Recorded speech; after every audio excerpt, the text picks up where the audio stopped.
بسم الله الرحمن الرحيم.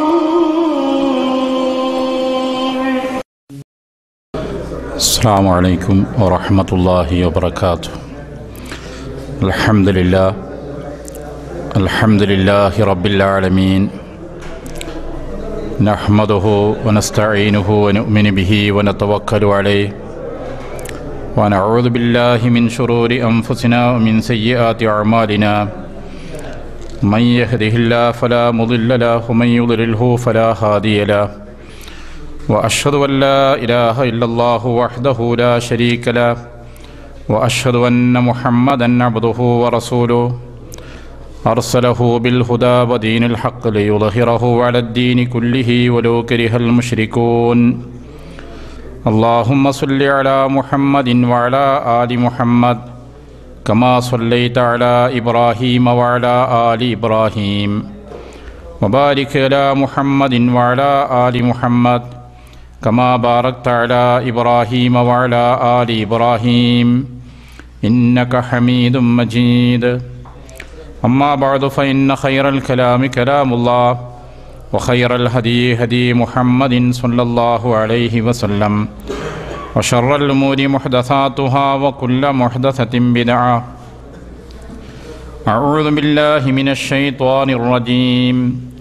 بسم الله الرحمن الرحيم. لمسجد نسس على التقوى من أول يوم أحق أن تقوم فيه رجال يحبون أن يتطهروا والله يحب المتطهرين. ബഹുമാന്യ സഹോദരങ്ങളെ, അല്ലാഹുവിൻ്റെ അനുഗ്രഹീതരായ വിശ്വാസികളായി ജീവിക്കുവാനും യഥാർത്ഥ മുഅ്മിനുകളായി മരിക്കാനും അല്ലാഹു നമുക്കെല്ലാം സൗഭാഗ്യം നൽകുമാറാകട്ടെ. സഹോദരങ്ങളെ, ഇസ്ലാമിക സംസ്കാരത്തെ സംബന്ധിച്ചാണ് കഴിഞ്ഞ ആഴ്ചയിൽ നാം തുടക്കം കുറിച്ചിട്ടുള്ളത്. വസ്ത്രധാരണവുമായി ബന്ധപ്പെട്ട് ഇസ്ലാം നമുക്ക് നൽകിയിട്ടുള്ള മാർഗദർശനങ്ങളാണ് നാം മനസ്സിലാക്കിയിരുന്നത്. ഇന്ന് സാന്ദർഭികമായ ചില വിഷയങ്ങൾ കൂടി ഉൾക്കൊള്ളും വിധം നമ്മുടെ ജീവിതത്തിൽ ഇസ്ലാം നൽകിയിട്ടുള്ള വൃത്തിയും ശുദ്ധിയും സൗന്ദര്യവുമായി ബന്ധപ്പെട്ട ചില കാര്യങ്ങൾ പരാമർശിക്കാനാണ് ഉദ്ദേശിച്ചിട്ടുള്ളത്. എല്ലാ വിഷയത്തിലും എന്നതുപോലെ നമുക്ക് നമ്മുടെ ജീവിതത്തിൻ്റെ സർവ്വതലങ്ങളിലേക്കും മാർഗദർശനം ഇസ്ലാം നൽകിയിട്ടുണ്ട്. അത് ഇസ്ലാമിൻ്റെ ഒരു മഹത്വവും സവിശേഷതയുമാണ്. പ്രവാചകൻ സല്ലല്ലാഹു അലൈഹി വസല്ലമയുടെ ജീവിതത്തിൽ അത്തരം മേഖലകളെല്ലാം ഉൾക്കൊള്ളുന്ന മാതൃകകൾ നമുക്ക് ലഭിക്കുകയും ചെയ്തിട്ടുണ്ട്. ഒരു വിശ്വാസിയായ മനുഷ്യൻ ആന്തരികവും ബാഹ്യവുമായ പരിശുദ്ധി പാലിക്കേണ്ടതുണ്ട്. വിശുദ്ധ ഖുർആൻ നബി സല്ലല്ലാഹു അലൈഹി വസല്ലമയോടെന്ന പോലെ അഭിസംബോധന ചെയ്തുകൊണ്ട് പരാമർശിക്കുന്നൊരു കാര്യം, വസിയാബക ഫതഹിർ, പ്രവാചകരെ അങ്ങയുടെ വസ്ത്രം ശുദ്ധിയാക്കുക. വലിബാസു തഖ്വ ദാലിക ഖൈർ, ഭക്തിയുടെ വസ്ത്രമാണ് ഏറ്റവും ഉത്തമമായത്. രണ്ട് പ്രയോഗങ്ങളാണ് ഖുർആൻ ഈ വചനത്തിലൂടെ നമ്മുടെ ശ്രദ്ധയിലേക്ക് കൊണ്ടുവന്നത്. വസ്ത്രവും ശരീരവും മാലിന്യങ്ങളിൽ നിന്ന് വൃത്തിയായി സൂക്ഷിക്കുകയും വുളൂ ചെയ്തുകൊണ്ടും കുളിച്ചുകൊണ്ടും ശരീരശുദ്ധീകരണം നിർവഹിക്കുകയും പുറമെ മുടി ചീകി ഒതുക്കിയും മീശ വെട്ടിയും താടി വളർത്തിയും നഖം വെട്ടിയും ശാരീരിക ശുദ്ധീകരണത്തോടൊപ്പം സുഗന്ധം ഉപയോഗിക്കുകയും മാന്യമായ വേഷവിധാനങ്ങൾ സ്വീകരിക്കുകയും ചെയ്തുകൊണ്ട് കൊള്ളാവുന്ന ഒരു വ്യക്തി, അതാണൊരു മുസ്ലിമിൻ്റെ ബാഹ്യമായ പേഴ്സണാലിറ്റി. അങ്ങനെ ഒരു വ്യക്തിത്വം മുസ്ലിങ്ങൾക്ക് ഇസ്ലാം വിഭാവനം ചെയ്യുന്നു. എന്നാൽ ഈ ബാഹ്യമായ വൃത്തിയും ശുദ്ധിയും സൗന്ദര്യവും ഉൾക്കൊള്ളുമ്പോൾ മനസ്സിൻ്റെ മനോഹാരിത നഷ്ടപ്പെടാതെ കാത്തു സൂക്ഷിക്കണം. ആന്തരികമായ ശുദ്ധീകരണം ഉണ്ടായിരിക്കണം.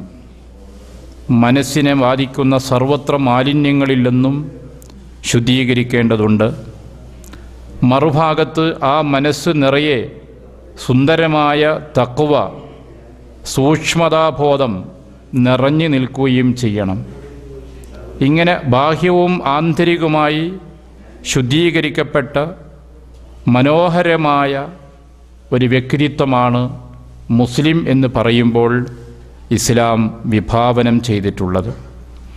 അതുകൊണ്ട് തന്നെ മുസ്ലിമിൻ്റെ ജീവിതത്തിൽ ഇത്തരം വിഷയങ്ങളിൽ ശ്രദ്ധിക്കേണ്ട, പലപ്പോഴും നിസ്സാരമാണെന്ന് നമുക്ക് തോന്നുന്ന കാര്യങ്ങൾ പോലും അള്ളാഹുവിൻ്റെ റസൂല് പ്രത്യേകമായി ഉപദേശിച്ചത് നമുക്ക് കാണാവുന്നതാണ്.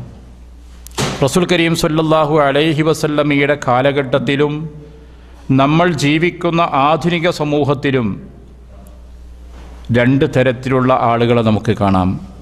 സംസ്കാരം എന്ന നിലക്ക് ബാഹ്യമായ വൃത്തിയും ഭംഗിയും സ്വീകരിക്കുന്ന ആളുകളുണ്ട്. മറുഭാഗത്ത് ഇതെല്ലാം ഉപേക്ഷിച്ചുകൊണ്ടുള്ള ജീവിതം നയിക്കുന്ന ആളുകളുമുണ്ട്. അതിന് തന്നെയും ഭക്തിയുടെ പരിവേഷം നൽകുന്നവരുമുണ്ട്. നബി സല്ലല്ലാഹു അലൈഹി വസല്ലമയുടെ സദസ്സിലേക്ക് വന്ന ഒരു വ്യക്തി പാറിപ്പറന്ന മുടിയുള്ളവനായിരുന്നു. മറ്റൊരു വ്യക്തി പൊടിപുരണ്ട വസ്ത്രം ധരിച്ചവനായിരുന്നു. ഈ ആളുകളോട് അള്ളാഹുവിൻ്റെ റസൂല് ചോദിക്കുന്നുണ്ട്, അമാഖാന ഹാദ യജിദു മാ യഗ്സിലു ബിഹി സൗബ, വസ്ത്രം കഴുകാനുള്ളതൊന്നും ഇയാൾക്ക് ലഭിക്കില്ലേ? കഴുകി വൃത്തിയാക്കി നടന്നുകൂടെ എന്ന് അക്കാലത്തെ സമൂഹത്തിൽ അള്ളാഹുവിൻ്റെ പ്രവാചകൻ ഉപദേശിക്കുകയാണ് ചെയ്യുന്നത്. ഇത്തരത്തിൽ നബി സല്ലല്ലാഹു അലൈഹി വസല്ലം നൽകിയ ഉപദേശങ്ങളുടെ രൂപങ്ങൾ ധാരാളമായി നമുക്ക് കാണാം. പാറിപ്പറന്ന തലമുടിയുമായി വന്ന ഒരു വ്യക്തിയോട് അള്ളാഹുവിൻ്റെ പ്രവാചകൻ ചോദിക്കുന്നത്, താങ്കൾക്ക് മുടി ചീകി ഒതുക്കാൻ സാധിക്കുമായിരുന്നില്ലേ എന്ന് ചോദിക്കുന്നുണ്ട്. വൃത്തിയും ഭംഗിയുമുള്ളവരായി ഒരു മുസ്ലിം ജീവിക്കണമെന്നതാണ് പ്രവാചകൻ ഇത്തരം ശിക്ഷണങ്ങളിലൂടെ മുസ്ലിം സമൂഹത്തിന് നൽകിയിട്ടുള്ള ഉപദേശം. ഒരു സന്ദർഭം അള്ളാഹുവിൻ്റെ പ്രവാചകനും സഹാബികളും മഖ്ബറയുടെ സമീപത്തു കൂടെ നടന്നു പോവുകയാണ്. ആ ഖബർസ്ഥാനിയുടെ സമീപത്തെത്തിയപ്പോൾ അള്ളാഹുവിൻ്റെ റസൂല് പറഞ്ഞു, ഇവിടെയുള്ള രണ്ട് ഖബറിലെ ആളുകൾ ശിക്ഷിക്കപ്പെടുന്നവരാണ്. വമാ യുഅദ്ദബാനി ഫീ കബീർ, വലിയ ഒരു കുറ്റത്തിൻ്റെ പേരിൽ ശിക്ഷിക്കപ്പെടുന്നവരല്ല, ജനദൃഷ്ടിയിൽ വലിയ ഒരു പാപം ചെയ്ത ആളുകളായതുകൊണ്ട് ശിക്ഷിക്കപ്പെടുന്നവരല്ല. എന്നാൽ അവർ രണ്ടുപേരും ശിക്ഷിക്കപ്പെടുന്നത് ഗൗരവമുള്ള കാര്യത്തിലാണ് താനും. എന്നിട്ട് നബി സല്ലല്ലാഹു അലൈഹി വസല്ലം പറഞ്ഞു, അമ്മാ അഹദുഹുമ, ആ രണ്ടിൽ ഒരാൾ ഫക്കാന യംഷി ബിൻ നമീമ, ഏഷണിയുമായി നടക്കുന്ന ആളാണ്. ജനങ്ങൾക്കിടയിൽ സൗഹൃദത്തിലും സ്നേഹത്തിലും കഴിയുന്ന ആളുകൾക്കിടയിൽ ഫിത്നയും ഫസാദുമുണ്ടാക്കി തമ്മിൽ തെറ്റിക്കുന്ന ഏഷണിക്കാരനാണ് ഒരാൾ. അതിൻ്റെ ശിക്ഷയാണ് അയാൾ ബർസഖിയായ ജീവിതത്തിൽ അനുഭവിച്ചു കൊണ്ടിരിക്കുന്നത്. രണ്ടാമത്തെ ആൾ ഫക്കാന ലാ യസ്തൻസിഹു മിനൽ ബൗൽ, മൂത്രമൊഴിച്ചിട്ട് ശുദ്ധി പാലിക്കാത്ത വ്യക്തിയാണ്. അതുകൊണ്ടാണ് അദ്ദേഹം ശിക്ഷിക്കപ്പെടുന്നത് എന്നുകൂടി അള്ളാഹുവിൻ്റെ പ്രവാചകൻ നമുക്ക് പരിചയപ്പെടുത്തുകയുണ്ടായി. ഇത് നമ്മൾ മനസ്സിലാക്കുന്നത് വളരെ ഗൗരവപരമായ ഒരു വിഷയത്തിലേക്കാണ്. റസൂൽ സല്ലല്ലാഹു അലൈഹി വസല്ലം വൃത്തിയെ സംബന്ധിച്ച് പഠിപ്പിക്കുക മാത്രമല്ല, വൃത്തി പാലിക്കാതിരുന്നാൽ, ശൗചം ചെയ്യാതിരുന്നാൽ, മാലിന്യങ്ങളിൽ നിന്ന് ശുദ്ധീകരണം നടത്തണമെന്ന സന്ദേശം സ്വീകരിക്കാതിരുന്നാൽ അത്തരം ആളുകൾക്ക് വരുന്നത് ഭൗതിക ലോകത്ത് കൊള്ളരുതാത്ത വ്യക്തിയായി മാറുന്നു എന്നതിൻ്റെ പുറമെ ഖബർ ശിക്ഷ അനുഭവിക്കേണ്ടി വരിക കൂടി വരും എന്ന താക്കീതാണ് പ്രവാചകൻ സല്ലല്ലാഹു അലൈഹി വസല്ലം ഈ സംഭവത്തിലൂടെ നമ്മെ മനസ്സിലാക്കുന്നത്. സൂചിപ്പിക്കുന്നത് ഒരു മുസ്ലിമായ മനുഷ്യനെ സംബന്ധിച്ചിടത്തോളം അവൻ്റെ വ്യക്തിത്വത്തിൻ്റെ പ്രധാനപ്പെട്ട ഭാഗമാണ് ബാഹ്യമായ ശുദ്ധീകരണം നിർവഹിക്കണം എന്നുള്ളത്. നമസ്കരിക്കുന്ന ഒരു വ്യക്തിയെ സംബന്ധിച്ചിടത്തോളം ശരീരവും വസ്ത്രവും നമസ്കരിക്കുവാനുള്ള സ്ഥലവും നജസ്സുകളിൽ നിന്ന് മാലിന്യങ്ങളിൽ നിന്ന് ശുദ്ധമായിരിക്കണമെന്നത് നിർബന്ധമാണ്. അത്തരം നമസ്കാരശീലമുള്ള വ്യക്തി സ്വാഭാവികമായിട്ടും മാലിന്യങ്ങളിൽ നിന്നൊക്കെ അകന്നു നിൽക്കുവാനും ശുചീകരണ കാര്യങ്ങൾ ചെയ്യുവാനും പ്രത്യേകം ശ്രദ്ധിക്കുകയും ചെയ്യും. റസൂൽ സല്ലല്ലാഹു അലൈഹി വസല്ലം ഇത്തരം വിഷയങ്ങൾ പഠിപ്പിച്ചപ്പോൾ പരിഹാസത്തോടുകൂടെ ഒരു യഹൂദൻ സൽമാനുൽ ഫാരിസി റളിയല്ലാഹു അൻഹുവിനോട് ചോദിച്ചു, വിസർജനം പോലും നിങ്ങളെ മുഹമ്മദ് പഠിപ്പിക്കുകയാണോ എന്ന്. അദ്ദേഹം പറഞ്ഞു, ശരിയാണ്, ഞങ്ങൾ അത്തരം വിഷയങ്ങളും പഠിപ്പിക്കുന്നുണ്ട്, ഞങ്ങൾക്കതിലും ചില മാർഗദർശനങ്ങളുണ്ട്. ഇടത് കൈകൊണ്ടാണ് ശൗചം ചെയ്യേണ്ടത് എന്ന് ഞങ്ങളോട് അള്ളാഹുവിൻ്റെ പ്രവാചകൻ പറയുന്നുണ്ട്. കല്ലുകൊണ്ടാണ് ശുദ്ധീകരിക്കുന്നതെങ്കിൽ ആവർത്തിക്കണമെന്നും 3 തവണയെങ്കിലും വേണമെന്നും അള്ളാഹുവിൻ്റെ പ്രവാചകൻ ഞങ്ങൾക്ക് നിർദ്ദേശം നൽകിയിട്ടുണ്ട്. എല്ല്, കാഷ്ടം പോലെയുള്ള ചാണകം പോലുള്ളത് അത്തരം കാര്യങ്ങൾക്ക് ഉപയോഗിക്കരുതെന്നും പഠിപ്പിച്ചു. പൊതുസ്ഥലത്താണ് വിസർജനം നടത്തുന്നതെങ്കിൽ ഖിബ്ലക്ക് അഭിമുഖമായി നിർവഹിക്കരുത് എന്നും ഞങ്ങളോട് ഉപദേശിച്ചിട്ടുണ്ട്. അഥവാ ഈ പ്രകൃതിപരമായ മനുഷ്യൻ്റെ പ്രാഥമിക കാര്യങ്ങൾ നിർവഹിക്കുന്നതിൽ പോലും ഒരു മുസ്ലിമിന് ചില ചിട്ടകളും ഉപദേശങ്ങളും നിർദ്ദേശങ്ങളും പാലിക്കേണ്ടതുണ്ട്, അറിയേണ്ടതുണ്ട് എന്നതാണ് പ്രവാചകൻ പഠിപ്പിക്കുന്ന സംസ്കാരം. അപ്പോൾ ഈ ഒരു സംസ്കാരത്തെ സംബന്ധിച്ചുള്ള വ്യക്തമായൊരു കാഴ്ചപ്പാട് നമുക്കുണ്ടായിരിക്കണം. റസൂൽ സല്ലല്ലാഹു അലൈഹി വസല്ലമയുടെ ജീവിതത്തിൽ ഇത്തരം വിഷയങ്ങളുമായി ബന്ധപ്പെട്ട ധാരാളം നിർദ്ദേശങ്ങൾ നമുക്ക് ലഭിക്കുന്നുണ്ട്. നബി സല്ലല്ലാഹു അലൈഹി വസല്ലം ഒരിക്കൽ പ്രഖ്യാപിച്ചു, മൻ ഖാന ലഹു ഷാർ, തലമുടിയുള്ള വ്യക്തികൾ ഫൽ യുക്രിംഹു, അതിനെ ആദരിക്കട്ടെ എന്ന് പറഞ്ഞു. നബി സല്ലല്ലാഹു അലൈഹി വസല്ലം മുടി വെച്ചിട്ടുണ്ട്. മുടിയുള്ള ആളാണ് പ്രവാചകൻ. പ്രവാചകൻ്റെ തലമുടിയെ സംബന്ധിച്ച് വളരെ കൃത്യമായി തന്നെ ഹദീസിൻ്റെ ഗ്രന്ഥങ്ങളിൽ രേഖപ്പെട്ട് കിടക്കുന്നുണ്ട്. ആയിഷ റളിയല്ലാഹു അൻഹ പറയുന്നു, നബി സല്ലല്ലാഹു അലൈഹി വസല്ലം മുടി ചീകാറുണ്ടായിരുന്നു. മാത്രമല്ല നബി സല്ലല്ലാഹു അലൈഹി വസല്ലമക്ക് വേണ്ടി ചില ഘട്ടങ്ങളിൽ ആയിഷ റളിയല്ലാഹു അൻഹ മുടി ചീകിക്കൊടുത്തിരുന്നു. അവിടെ ആയിഷ റളിയല്ലാഹു അൻഹ പ്രത്യേകമായി സൂചിപ്പിക്കുന്ന ഒരാശയമുള്ളത്, വ അന ഹായിലുൻ, ഞാൻ ഋതുമതിയായിരിക്കെ അള്ളാഹുവിൻ്റെ പ്രവാചകൻ്റെ ശിരസ് ഞാൻ ചീകിക്കൊടുക്കാറുണ്ടായിരുന്നു എന്നാണ്. സമൂഹത്തിൽ പല തെറ്റിദ്ധാരണകളും ഋതുമതികളോടുള്ള ബന്ധങ്ങളെ സംബന്ധിച്ചുണ്ട്. ലൈംഗികമായ വേഴ്ച ഋതുമതികളുമായി ഉണ്ടാകരുത് എന്ന് വിശുദ്ധ ഖുർആൻ പ്രഖ്യാപിച്ചു. ഖുൽ ഹുവ അദൻ ഫഅ്തസിലുൻ നിസാഅ ഫിൽ മഹീൽ, ഋതുമതിയുമായി ലൈംഗിക വേഴ്ച നടത്തരുത്, മ്ലേച്ഛമാണ്, ഉപദ്രവമാണ് എന്ന് കൃത്യമായും സമൂഹത്തെ പഠിപ്പിച്ചു. എന്നാൽ അവരെ വീട്ടിൽ നിന്ന് പുറത്താക്കുക, അവരോടൊപ്പം ഭക്ഷണം കഴിക്കുന്നത് അയിത്തമായും അശുദ്ധിയായും കാണുക, ഇത്തരത്തിലുള്ള തെറ്റായ വിശ്വാസങ്ങളൊക്കെ പ്രവാചകൻ്റെ കാലഘട്ടത്തിലുണ്ട്. നമ്മൾ ജീവിക്കുന്ന ആധുനിക സമൂഹത്തിലും അത് നിലനിൽക്കുന്നുണ്ട്. എന്നാൽ അവിടെ തിരുത്തിക്കൊണ്ടാണ് ആയിഷ റളിയല്ലാഹു അൻഹ പറയുന്നത്, പ്രവാചകനോടൊപ്പം ഭക്ഷണം കഴിക്കാറുണ്ടായിരുന്നു, ശയിക്കാറുണ്ടായിരുന്നു. അള്ളാഹുവിൻ്റെ പ്രവാചകന് അത്തരം സന്ദർഭങ്ങളിൽ ഞാൻ മുടി ചീകി കൊടുക്കാറുണ്ടായിരുന്നു എന്ന് കൃത്യമായി നമ്മളെ പഠിപ്പിക്കുന്നത്, സൂചിപ്പിക്കുന്നത് ഒരു മുസ്ലിം അറിഞ്ഞിരിക്കേണ്ട ഇത്തരം വിഷയങ്ങളെ സംബന്ധിച്ച്, പ്രവാചകൻ്റെ ജീവിതത്തെ സംബന്ധിച്ച് ആയിഷ റളിയല്ലാഹു അൻഹ പലപ്പോഴുമായി പരാമർശിക്കുന്നത് വളരെ ശ്രദ്ധേയമാണ്. റസൂൽ സല്ലല്ലാഹു അലൈഹി വസല്ലം തലമുടി ഉണ്ട് എന്ന് മാത്രമല്ല ആളുകളോടും പഠിപ്പിച്ച അത് തന്നെയാണ്. അബൂ ഖത്താദ റളിയല്ലാഹു അൻഹുവിന് ധാരാളം മുടിയുണ്ടായിരുന്നു. നബി സല്ലല്ലാഹു അലൈഹി വസല്ലം അദ്ദേഹത്തോട് കൽപ്പിച്ചു, അൻ യുഹ്സിന ഇലൈഹ വ അൻ യതറജ്ജല കുല്ല യൗം, ആ മുടി നന്നാക്കി കൊണ്ടു നടക്കണം. പാറിപ്പറന്നുകൊണ്ട് വൃത്തിഹീനമായിട്ടല്ല, എണ്ണയിട്ടുകൊണ്ടും അത് ഭംഗിയായി ചീകി ഒതുക്കിക്കൊണ്ടും വൃത്തിയായി നടക്കണം. വ അൻ യതറജ്ജല കുല്ല യൗം, എല്ലാ ദിവസവും അത് ചീകി ഒതുക്കണം. പ്രവാചകൻ സല്ലല്ലാഹു അലൈഹി വസല്ലം ഒരു സമൂഹത്തെ പഠിപ്പിക്കുന്ന നിർദ്ദേശമാണ്. ഒരുപക്ഷേ സംസ്കാരം എന്നുള്ള നിരക്ക് ഇത്തരം കാര്യങ്ങളൊക്കെ നമ്മുടെ ഈ കാലഘട്ടത്തിൽ ശ്രദ്ധിക്കുന്നുവെങ്കിലും പ്രവാചകൻ അത് പഠിപ്പിക്കുന്ന കാലഘട്ടവും ആ സമൂഹത്തിൻ്റെ ചരിത്രവും അറിയുമ്പോൾ ഇതെല്ലാം വിപ്ലവകരമായ അത്ഭുതകരമായ ചില ഉപദേശങ്ങളും നിർദ്ദേശങ്ങളുമാണെന്ന് തിരിച്ചറിയാൻ പ്രയാസമില്ല.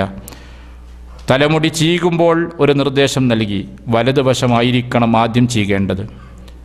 പ്രവാചകൻ്റെ നിർദ്ദേശമാണത്. തലമുടിയുടെ ഒരു ഭാഗം മുണ്ടനം ചെയ്യുകയും മറ്റൊരു ഭാഗം മുണ്ടനം ചെയ്യാതെ അവശേഷിപ്പിക്കുകയും ചെയ്യുന്ന സമ്പ്രദായം അക്കാലത്തുണ്ടായിരുന്നു. നമ്മുടെ നാട്ടിലും ചില ബ്രാഹ്മണ സമൂഹത്തിൽപ്പെട്ട ആളുകൾ തലയുടെ ചുറ്റുഭാഗവും മുടി കളയും. തലയുടെ മൂർധാവ് മാത്രം കുടുംബയെന്ന നിരക്ക് നിലനിർത്തുകയും ചെയ്യും. ഇത്തരം ക്രോപ്പ് സമ്പ്രദായത്തെ ഏത് പരിഷ്കാരത്തിൻ്റെ പേരിലാണെങ്കിലും ശരി മുസ്ലിങ്ങളായ നമുക്ക് സ്വീകരിക്കാൻ പാടില്ല. റസൂൽ സല്ലല്ലാഹു അലൈഹി വസല്ലം കൃത്യമായും സമൂഹത്തോടെ കാര്യം പഠിപ്പിച്ചിട്ടുണ്ട്. അത്തരത്തിലുള്ളൊരു കുട്ടിയെ പ്രവാചകൻ കണ്ടപ്പോൾ അള്ളാഹു റസൂൽ പറഞ്ഞു, അഹ്ലിക്കൂ റഅ്സഹു കുല്ലഹു, അയാളുടെ തലമുടി മുഴുവൻ നിങ്ങൾ കളയുക, അതല്ലെങ്കിൽ ഔദറു കുല്ലഹു, മുഴുവൻ നിങ്ങൾ വിട്ടേക്കുക. ഒരുപക്ഷേ മുഴുവനായും മുടി മുണ്ടനം ചെയ്യുക, അതല്ലെങ്കിൽ ആ തലമുടി മൊത്തമായി അവശേഷിപ്പിക്കുക. ഇതാണ് തലമുണ്ടനം ചെയ്യുന്നതിനെ സംബന്ധിച്ച് പ്രവാചകൻ നമുക്ക് നൽകുന്ന നിർദ്ദേശം. അള്ളാഹുവിൻ്റെ റസൂല് മുടി വെട്ടിയിരുന്നു. പ്രവാചകൻ്റെ ചരിത്രത്തിൽ വളരെ കൃത്യമായ രേഖകളില്ലെങ്കിലും മുടി വെട്ടിയിട്ടുണ്ട് എന്നാണ് പണ്ഡിതന്മാരുടെ സൂചനകളുള്ളത്. നബി സല്ലല്ലാഹു അലൈഹി വസല്ലം തലമുടി മുണ്ടനം ചെയ്യുന്നത് സ്ത്രീകളോട് വിരോധിച്ചു. അത് വിരോധിച്ച കാര്യമാണ്. ഹജ്ജിന് വേണ്ടിയോ ഉംറയ്ക്ക് വേണ്ടിയോ ഇഹ്റാമിൽ നിന്ന് വിരമിക്കുമ്പോൾ മുടി മുണ്ടനം ചെയ്യുവാൻ പുരുഷന്മാർക്ക് പ്രാധാന്യപൂർവ്വമുള്ള നിർദ്ദേശം ലഭിച്ചപ്പോൾ സ്ത്രീകളോട് പറഞ്ഞു, നിങ്ങൾ മുടിയുടെ തലപ്പ് ഭാഗത്തു നിന്ന് വെട്ടുകയാണ് ചെയ്യേണ്ടത്. ലൈസ അലൻ നിസായി ഹൽഖുൻ, സ്ത്രീകൾക്ക് മുടി കളയിലില്ല. പിന്നെയോ ഇന്നമാ അലൻ നിസായി തഖ്സീർ, മുടി വെട്ടലാണ് സ്ത്രീകൾക്ക് അനുവദിച്ചിട്ടുള്ളത്. നഹാ റസൂലുള്ളാഹി സ്വല്ലല്ലാഹു അലൈഹി വസല്ലം അൻ തഹ്ലിക്കൽ മർഅത്തു റഅ്സഹ, സ്ത്രീ തലമുടി കളയുന്നത് അള്ളാഹുവിൻ്റെ പ്രവാചകൻ വിരോധിച്ചിട്ടുണ്ട്. ചുരുക്കം സൂചിപ്പിക്കുന്നത് നിർദ്ദേശങ്ങൾ ഈ വിഷയവുമായി ബന്ധപ്പെട്ടുകൊണ്ട് വേണ്ടതുപോലെ മുസ്ലിം സമൂഹത്തിന് പ്രവാചകൻ സല്ലല്ലാഹു അലൈഹി വസല്ലമയിൽ നിന്ന് ലഭിച്ചിട്ടുണ്ട്. അവർ മുസ്ലിം ആകുമ്പോൾ അവൻ്റെ തലമുടിയിലും ഇസ്ലാമിക സംസ്കാരമുണ്ട്.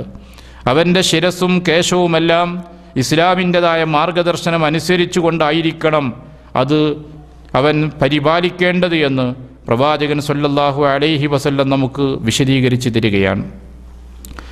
നബി സല്ലല്ലാഹു അലൈഹി വസല്ലമയുടെ തലമുടിയെ സംബന്ധിച്ചുള്ള വിവരണം ഹദീസിൻ്റെ ഗ്രന്ഥങ്ങളിൽ ധാരാളമായി പരാമർശിച്ചിട്ടുണ്ട്. ഓരോ ഘട്ടങ്ങളിലും പ്രവാചകനെ ദർശിച്ച സഹാബികൾ അവരുടെ അനുഭവം അനുസരിച്ചു കൊണ്ടാണ് അക്കാര്യം പരാമർശിച്ചിട്ടുള്ളത്.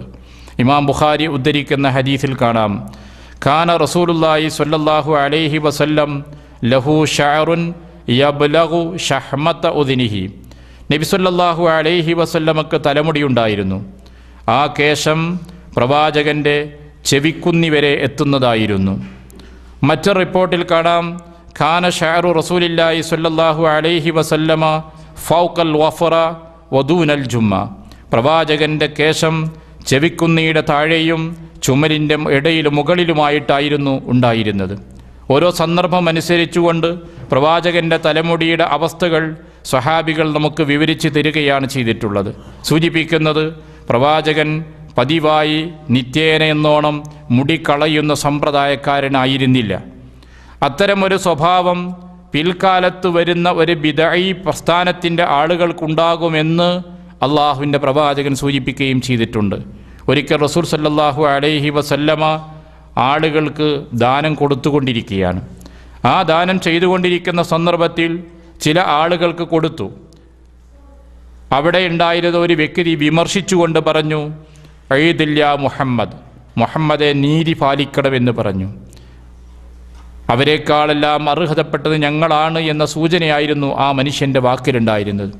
റസൂൽ സല്ലല്ലാഹു അലൈഹി വസല്ലം ചോദിച്ചു, വമൻ യഅദിൽ ഇല്ലം അഅദിൽ, ഞാൻ നീതി പാലിക്കുന്നില്ലെങ്കിൽ, നീതി ചെയ്യുന്നില്ലെങ്കിൽ ഇനി ലോകത്ത് ആരുണ്ട് നീതി പാലിക്കാൻ? പ്രവാചകൻ വളരെ വിഷമത്തോടെ ആ പദപ്രയോഗമാണ് നടത്തിയത്. സമീപത്തുണ്ടായിരുന്ന ഉമർ റളിയല്ലാഹു അൻഹു പ്രവാചകനോട് പറഞ്ഞു, അള്ളാഹുവിൻ്റെ റസൂലെ, ഈ കപടനെ, ഈ തമ്മാടിയെ ഞാൻ വധിക്കട്ടെ, അങ്ങനെ അനുവദിക്കൂ എന്ന്. നബി സല്ലല്ലാഹു അലൈഹി വസല്ലം അനുവദിച്ചില്ല. ആ സന്ദർഭത്തിൽ സുദീർഘമാണ് സംഭവം. ആ സംഭവത്തിൻ്റെ പശ്ചാത്തലത്തിൽ അള്ളാഹുവിൻ്റെ പ്രവാചകൻ പറഞ്ഞു, ഇവൻ്റെ പിൻഗാമികളായി ഒരു സംഘം ആളുകൾ വരാനിരിക്കുന്നുണ്ട്. യഖറഊനൽ ഖുർആൻ, ഖുർആൻ സുന്ദരമായി അവർ പാരായണം ചെയ്യും, മനോഹരമായിരിക്കും ഖുർആനിൻ്റെ പാരായണം. എന്നാൽ ലാ യുജാവിദു തറാഖീഹിം, അവരെ തൊണ്ടയിലേക്ക് അത് ഇറങ്ങില്ല. ഖുർആനിൻ്റെ ആശയം ഗ്രഹിക്കുന്നില്ല, ശരിയായ രീതിയിൽ അത് പഠിക്കുന്നതല്ല, മനസ്സിലാക്കുന്നതല്ല. ഭംഗിയായി ഖുർആൻ ആകർഷകമായ രീതിയിൽ അവർ പാരായണം ചെയ്യും. യംറുഖൂന മിനദ്ദീൻ, മതത്തിൽ നിന്നവർ തെറിച്ചു പോകുന്നതാണ്. ഏതുപോലെ എന്ന് ഉപമ കൂടി പ്രവാചകൻ പറയുകയാണ്. കമാ യംറുഖുസ്സഹ്മു മിനർ റമ്യ, വേട്ടയിൽ വേട്ടമൃഗത്തിൽ നിന്ന് അസ്ത്രം തെറിച്ചു പോകുന്നു, പിന്നീട് അതിലേക്കത് തിരിച്ചു വരാറില്ല.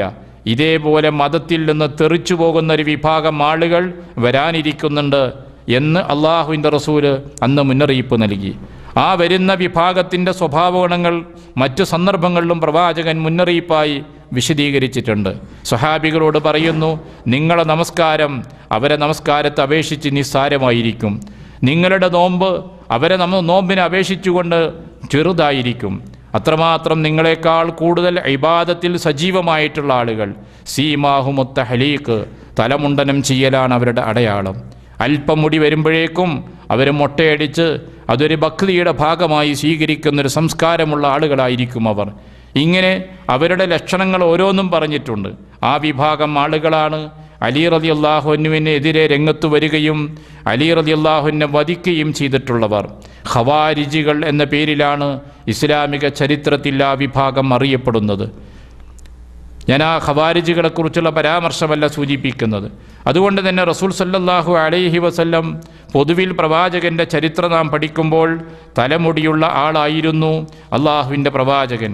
ആ തലമുടിയുടെ വിവിധ അവസ്ഥകളെ സംബന്ധിച്ചെല്ലാം വ്യക്തമായ വിവരണം നൽകിക്കൊണ്ട് ഇമാം സുയൂത്തി റഹ്മഹുല്ലാ അദ്ദേഹത്തിൻ്റെ ശമാഇലു ശരീഫയിൽ വിവരിച്ചിട്ടുണ്ട്. അതിൽ അദ്ദേഹം പറഞ്ഞ പ്രധാനപ്പെട്ട ചില കാര്യങ്ങൾ നാം മനസ്സിലാക്കുക. അദ്ദേഹം പറയുന്നു, ഖാല അബൂഷാമ റഹിമഹുല്ല പറഞ്ഞു. ഇമാം ബുഖാരിയുടെ ഗുരുനാഥനും പ്രമുഖ ഹദീസ് പണ്ഡിതനുമാണ് അബൂഷാമ. അദ്ദേഹം ഈ വിഷയത്തെ സംബന്ധിച്ചുള്ള പരാമർശിച്ച കാര്യം ഇമാം സുയൂത്തി എടുത്തുദ്ധരിക്കുകയാണ്. വഖദ്ദല്ലത്ത് സിഹാഹുൽ അഖ്ബാർ അലാ അന്ന ശഅറഹു ഇലാ അൻസാഫി ഉദ്നൈഹി വഫീ റിവായത്തിൻ യബ്ലഗു ശഹ്മത ഉദ്നൈഹി വഫീ ഉഖ്റാ ബൈന ഉദ്നൈഹി വആതിഖിഹി വഫീ ഉഖ്റാ യദ്രിബു മൻകിബൈഹി. നബി സല്ലല്ലാഹു അലൈഹി വസല്ലമയെ തലമുടിയെ സംബന്ധിച്ചു വന്ന സഹീഹായ സ്വീകാര്യമായ റിപ്പോർട്ടുകളെല്ലാം നമുക്ക് മനസ്സിലാക്കി തരുന്ന കാര്യം പ്രവാചകൻ്റെ കേശം ഇരുചെവികളുടെയും പാതി വരെയായിരുന്നു. അത് ഇരുചെവികളുടെയും ചെവിക്കുന്നിയിലേക്ക് എത്തുന്നതായിരുന്നു, ഇരുചെവികളുടെയും ചുമലിൻ്റെയും ഇടയിലേക്ക് എത്തുന്നതായിരുന്നു. വഫീ ഉഖ്റാ യദ്രിബു മൻകിബൈഹി, ഇരു ചുമലിലേക്കും എത്തുന്നതായിരുന്നു. വലം യബ്ലഗ്ന ഫീ തൂലിഹി അക്സറു മിൻ ദാലിക്, ഇതിനേക്കാളും നീളമുള്ള പ്രവാചകൻ്റെ മുടിയെ സംബന്ധിച്ചൊരു വിവരവും നമുക്ക് ലഭിച്ചിട്ടില്ല. വഹാദൽ ഇഖ്തിലാഫു ബിഇതിബാരി ഇഖ്തിലാഫി അഹ്വാലിഹി, പ്രവാചകൻ്റെ വ്യത്യസ്ത അവസ്ഥയിലുള്ള മാറ്റമാണ് പ്രവാചകൻ്റെ തലമുടിയുടെ ഈ നീളത്തിൽ പറയുന്ന വ്യത്യാസങ്ങൾ. വ്യത്യസ്തമായ സന്ദർഭങ്ങളിലാണ് പ്രവാചകൻ്റെ ഈ തലമുടിയെ സംബന്ധിച്ച് ദർശിച്ച സഹാബികൾ കാര്യങ്ങൾ വിശദീകരിച്ചിട്ടുള്ളത്. തുടർന്ന് ശേഷം ഹജ്ജിനും ഉംറക്കുമുള്ള കാര്യങ്ങൾ പരാമർശിച്ചിട്ട് അദ്ദേഹം പറയുന്നു, വഅമ്മാ കൗനുഹു ലം യുൻഖൽ അന്നഹു സാദ അലാ കൗനിഹി യദ്രിബു മൻകിബൈഹി, ഇരു ചുമലിൻ്റെ അപ്പുറത്തേക്ക് ദീർഘമായിരുന്നില്ല എന്ന് പ്രവാചകൻ്റെ മുടിയെ സംബന്ധിച്ച് പരാമർശിച്ച കാര്യം, ഒരുപക്ഷേ പ്രവാചകൻ്റെ മുടി അത്രയായിരുന്നു വളർന്നിരുന്നത്. ചില ആളുകളുടെ മുടി ഒരു പരിധിയെത്തിയാൽ പിന്നീട് വളർച്ച നിൽക്കാറുണ്ടല്ലോ. അതല്ലെങ്കിൽ വയജൂസ് അൻ യകൂന കാനത്ത് ആദത്തുഹു അന്നഹു കുല്ലമാ ബലാ ഹാദൽ അദ്ദ ഖസ്സറ, ഇത്തരമൊരു ഘട്ടത്തിലേക്ക് എത്തിക്കഴിഞ്ഞാൽ പ്രവാചകൻ മുടി വെട്ടാറുണ്ടായിരുന്നു. അതാണ് നബി സല്ലല്ലാഹു അലൈഹി വസല്ലം പതിവ്. ആ പതിവനുസരിച്ചാണ് മുടിയുടെ നീളത്തിൽ ഈ വ്യത്യാസങ്ങൾ വന്നിട്ടുള്ളത്. ചുമലിൻ്റെ താഴേക്കിറങ്ങിയ മുടി ഇല്ലാതിരുന്നു എന്ന് പ്രഖ്യാപിച്ചിട്ടുള്ളത്. മാത്രവുമല്ല, റസൂൽ കരീം സല്ലല്ലാഹു അലൈഹി വസല്ലം ഹിജ്റ 6-ാമത്തെ വർഷം, ഹുദൈബിയ വർഷം, ആ വർഷത്തിൽ ഉംറയ്ക്ക് വേണ്ടി പോവുകയും ഉംറ നിർവഹിക്കാൻ മക്കയിലെ ശത്രുക്കൾ അനുവദിക്കാതിരിക്കുകയും ചെയ്തു. അവിടുന്ന് ഉംറയിൽ നിന്ന് വിരമിക്കുവാൻ വേണ്ടി മുടി കളഞ്ഞിട്ടുണ്ട്. 7-ാമത്തെ വർഷം പ്രവാചകൻ ആ ഉംറത്തുൽ ഖലാ, നഷ്ടപ്പെട്ട ഉംറയുടെ വീണ്ടും അടുത്ത വർഷം പോയി നിർവഹിച്ചിട്ടുണ്ട്. അന്ന് മുടി മുണ്ടനം ചെയ്തിട്ടുണ്ട്. ഹിജ്റയുടെ 8-ാമത്തെ വർഷം ജിറാനയിൽ നിന്ന് ഉംറയിൽ പ്രവേശിച്ചുകൊണ്ട് പ്രവാചകൻ മുടി മുട്ടയടിച്ചിട്ടുണ്ട്. പിന്നീട് ഹിജ്റ 10-ാമത്തെ വർഷമാണ് പ്രവാചകൻ്റെ പ്രസിദ്ധമായ ഹജ്ജ് നിർവഹണം നടന്നിട്ടുള്ളത്. ആ ഹജ്ജിലും പ്രവാചകൻ മുട്ടയടിച്ചിട്ടുണ്ട്. ഇതാണ് നബി സല്ലല്ലാഹു അലൈഹി വസല്ലമയുടെ തലമുടിയുടെ നീളവുമായി ബന്ധപ്പെട്ടുകൊണ്ട് കൃത്യമായ ഹദീസുകൾ വന്ന കാര്യം മഹാനായ ഇമാം സുയൂത്തി റഹ്മഹുല്ല അദ്ദേഹത്തിൻ്റെ ശമാഇലു ശരീഫയിൽ ഉദ്ധരിച്ചിട്ടുള്ളത്. വളരെ കൃത്യമാണ് വിവരണങ്ങളെല്ലാം. ധാരാളം ഹദീസുകൾ ഈ വിഷയവുമായി പരാമർശിക്കപ്പെട്ടിട്ടുണ്ട്. പ്രവാചകൻ്റെ വ്യത്യസ്ത സാഹചര്യത്തിലുണ്ടായിരുന്ന മുടിയുടെ നീളമാണ് പരാമർശിച്ചത്. ഏറ്റവും കൂടിയ നീളം ചുമല് വരെയാണ്. അതിൻ്റെ അപ്പുറത്തേക്ക് പ്രവാചകൻ്റെ മുടി നീണ്ടിരുന്നില്ല. ഒരുപക്ഷെ മുടിയുടെ വളർച്ച അവസാനിച്ചതുകൊണ്ടാകാം, അതല്ലെങ്കിൽ ആ മുടി അവിടെ വെച്ച് വെട്ടിയത് കൊണ്ടായിരിക്കാം. ഏതാണെങ്കിലും പ്രവാചകൻ്റെ മുടിയുടെ അവസ്ഥ ഇതാണ് എന്ന് വ്യക്തമായി രേഖപ്പെടുത്തിയിട്ടുണ്ട്. അതുകൊണ്ട് തന്നെ ഇപ്പോൾ നമ്മുടെ നാട്ടിൽ വിവാദത്തിൽ നടക്കുന്ന മുടി, പ്രവാചകൻ്റെ തിരുകേശം ഏകദേശം 75 സെൻറ്റിമീറ്ററിലധികം നീളമുണ്ട്. അത്രയും നീളമുള്ള മുടി അള്ളാഹുവിൻ്റെ റസൂലിന് ഇല്ല എന്ന കാര്യത്തിൽ പണ്ഡിത ലോകത്തൊരു സംശയവുമില്ല. പൂർവികരായ പണ്ഡിതന്മാരെല്ലാം പ്രവാചകൻ്റെ സംബന്ധിച്ചുകൊണ്ട് ഈ കാര്യങ്ങൾ വിശദീകരിച്ചിട്ടുണ്ട്. ഇമാം തുർമദി റഹ്മഹുല്ലക്കും ഷമായിൽ എന്ന് പറഞ്ഞുകൊണ്ട് ഈ വിഷയത്തിൽ പ്രവാചകൻ്റെ സ്വഭാവഗുണങ്ങളും ശരീരപ്രകൃതിയും വിശദീകരിക്കുന്ന ഹദീസിൻ്റെ ഭാഗമുണ്ട്. മറ്റ് ഗ്രന്ഥങ്ങളിലും നമുക്ക് കാണാം. സാദുൽ മആദ് പോലെയുള്ള ഗ്രന്ഥങ്ങളിലും ഇക്കാര്യം വിശദീകരിച്ചിട്ടുണ്ട്. ഇതുപോലുള്ള മറ്റ് ഗ്രന്ഥങ്ങളിലൊക്കെയുണ്ട്. ഒരു ഗ്രന്ഥത്തിലും അള്ളാഹുവിൻ്റെ പ്രവാചകൻ്റെ മുടി ഇന്ന് സമൂഹത്തിൽ കേൾക്കുന്ന രീതിയിൽ നീണ്ട മുടിയായിരുന്നു എന്നത് രേഖയിൽ എവിടെയും നമുക്ക് കാണാൻ കഴിയുന്നില്ല. അപ്പം അതുകൊണ്ട് തന്നെ അതൊരു വ്യാജ മുടിയാണ് എന്ന് തിരിച്ചറിയാൻ ഏറെ പഠിക്കേണ്ട, ചിന്തിക്കേണ്ട ആവശ്യം ആ വിഷയത്തിലില്ല. മുമ്പ് ഈ വിഷയത്തെ സംബന്ധിച്ച് നമ്മൾ വിശദമായി പരാമർശിച്ചതുകൊണ്ട് അതിവിടെ ആവർത്തിക്കാൻ ഞാൻ ഉദ്ദേശിക്കുന്നില്ല. സൂചിപ്പിക്കുന്നത് നബി സല്ലല്ലാഹു അലൈഹി വസല്ലം തലമുടി വളർത്തിയിരുന്നു. ആ വളർത്തിയ മുടി ചീകിയും ഒതുക്കിയും വൃത്തിയാക്കുകയും ചെയ്തിരുന്നു. ആദ്യകാലങ്ങളിൽ നബി സല്ലല്ലാഹു അലൈഹി വസല്ലം 4 ഭാഗത്തേക്കുമാണ് ചീകി ഒതുക്കിയിരുന്നത്. മക്ക വിജയദിനത്തിൽ നബി സല്ലല്ലാഹു അലൈഹി വസല്ലമയുടെ തലമുടി അപ്രകാരമായിരുന്നു എന്ന് ആ പ്രധാന സംഭവത്തിന് സാക്ഷ്യം വഹിച്ച ആളുകൾ രേഖപ്പെടുത്തിയിട്ടുണ്ട്. സുമ്മ ഫറഖ, എന്നാൽ പിൽക്കാലത്ത് നബി സല്ലല്ലാഹു അലൈഹി വസല്ലം മുടി 2 ഭാഗത്തേക്കും വകഞ്ഞുകൊണ്ട് ചീകി ഒതുക്കുകയാണ് ചെയ്തിട്ടുള്ളത്. അതാണ് നബി സല്ലല്ലാഹു അലൈഹി വസല്ലമയുടെ സമ്പ്രദായമായി ഹദീസിൻ്റെ ഗ്രന്ഥങ്ങളിൽ രേഖപ്പെടുത്തിയിട്ടുള്ളത്. മാത്രമല്ല റസൂൽ കരീം സല്ലല്ലാഹു അലൈഹി വസല്ലമ താടി വളർത്തുകയും മീശ വെട്ടുകയും ചെയ്തിട്ടുണ്ട്.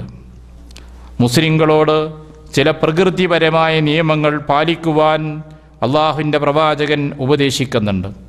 അതിൽ വളരെ ശ്രദ്ധേയമായ ചില കാര്യങ്ങൾ നമ്മുടെ ജീവിതത്തിൽ നാം പകർത്തേണ്ടതുണ്ട്, ശ്രദ്ധിക്കേണ്ടതുണ്ട്. റസൂൽ സല്ലല്ലാഹു അലൈഹി വസല്ലം ഒരിക്കൽ പറഞ്ഞു, ഇമാം ബുഖാരി ഉദ്ധരിക്കുന്ന ഹദീസാണ്, അശ്റും മിനൽ ഫിത്ര. ഇമാം ബുഖാരി ഉദ്ധരിക്കുന്ന ഹദീസുള്ളത് ഖംസും മിനൽ ഫിത്ര, 5 കാര്യങ്ങൾ പ്രകൃതി നിയമത്തിൽപ്പെട്ടതാണ്. അൽ ഖിത്താൻ, ചേലാകർമ്മം, നമ്മുടെ നാട്ടിൽ പറയുന്ന സുന്നത്ത് കർമ്മം. വൽ ഇസ്തിഹ്ദാദ്, ഗുഹ്യരോമം നീക്കം ചെയ്യുക. വനത്ഫുൽ ഇബ്ത്ത്, കക്ഷരോമം പറിക്കുക. വതഖ്ലീമുൽ അൾഫാർ, നഖങ്ങൾ വെട്ടുക. വഖസ്സു ഷാരിബ്, മീശ വെട്ടുക. ഇത് ഒരു ശുദ്ധമായ പ്രകൃതി, വൃത്തിയും ശുദ്ധിയും ഭംഗിയുമുള്ള ഒരു പ്രകൃതിയുടെ ഭാഗമാണ്. മറ്റൊരിക്കൽ പ്രവാചകൻ വിശദീകരിച്ചു, അശ്റും മിനൽ ഫിത്ര, 10 കാര്യങ്ങൾ പ്രകൃതി നിയമത്തിൽപ്പെട്ടതാണ്. ഖസ്സു ഷാരിബി, മീശ വെട്ടുക. വഇഫാഉൽ ലഹ്യ, താടി വളർത്തുക. വസ്സിവാക്ക്, ദന്തശുദ്ധി വരുത്തുക. വസ്തിൻഷാഖുൽ മാ, മൂക്കിൽ വെള്ളം കയറ്റി ചീറ്റി വൃത്തിയാക്കുക. വഖസ്സുൽ അലാഫിർ, നഖങ്ങൾ വെട്ടുക. വഖസുലുൽ ബറാമിജ്, കയ്യിലെ ഈ വിരലുകൾക്കുണ്ടാകുന്ന ചുളിവുകൾ അത് നിങ്ങൾ ശ്രദ്ധിച്ച് കഴുകുക. വനത്ഫുൽ ഇബത്ത്, കക്ഷരോമം നീക്കുക. വഹൽക്കുൽ ആനത്ത്, ഗുഹ്യരോമം കളയുക. വന്തിഖാസുൽ മാ, വെള്ളം ഉപയോഗിച്ച് ശൗചം ചെയ്യുക. എന്നിട്ട് റിപ്പോർട്ടർ പറയുന്നു, വനസീത്തുൽ ആഷിറ, 10ാമത്തത് ഏതാണെന്ന് ഞാൻ മറന്നുപോയി. എനിക്ക് മനസ്സിലാകുന്നത് അന്തക്കൂനൽ മൽമലത്തു, വായിൽ വെള്ളം കൊപ്പിളിക്കുക എന്നതാണെന്നാണ്. മറ്റ് ചില റിപ്പോർട്ടുകളിൽ കുളി കൂടി ഇതിൽ ഉൾപ്പെടുത്തിയിട്ടുണ്ട്. സൂചിപ്പിക്കുന്നത് ഒരു ശുദ്ധമായ പ്രകൃതി, അതിൻ്റെ താല്പര്യമാണ് ഈ കാര്യങ്ങളെല്ലാം നമ്മുടെ ജീവിതത്തിൽ പാലിക്കുക എന്നത്. ഇത് റസൂൽ കരീം സല്ലല്ലാഹു അലൈഹി വസല്ലം വളരെ പ്രാധാന്യത്തോടുകൂടെ നമ്മുടെ സമൂഹത്തെ പഠിപ്പിച്ചിട്ടുള്ളതാണ്. വൃത്തിയുള്ള മനുഷ്യനായി മാറണം. ചേലാകർമ്മം ചെയ്യുമ്പോൾ എക്കാലത്തേക്കും വേണ്ട ശുദ്ധീകരണമാണ് നിർവഹിക്കപ്പെടുന്നത്.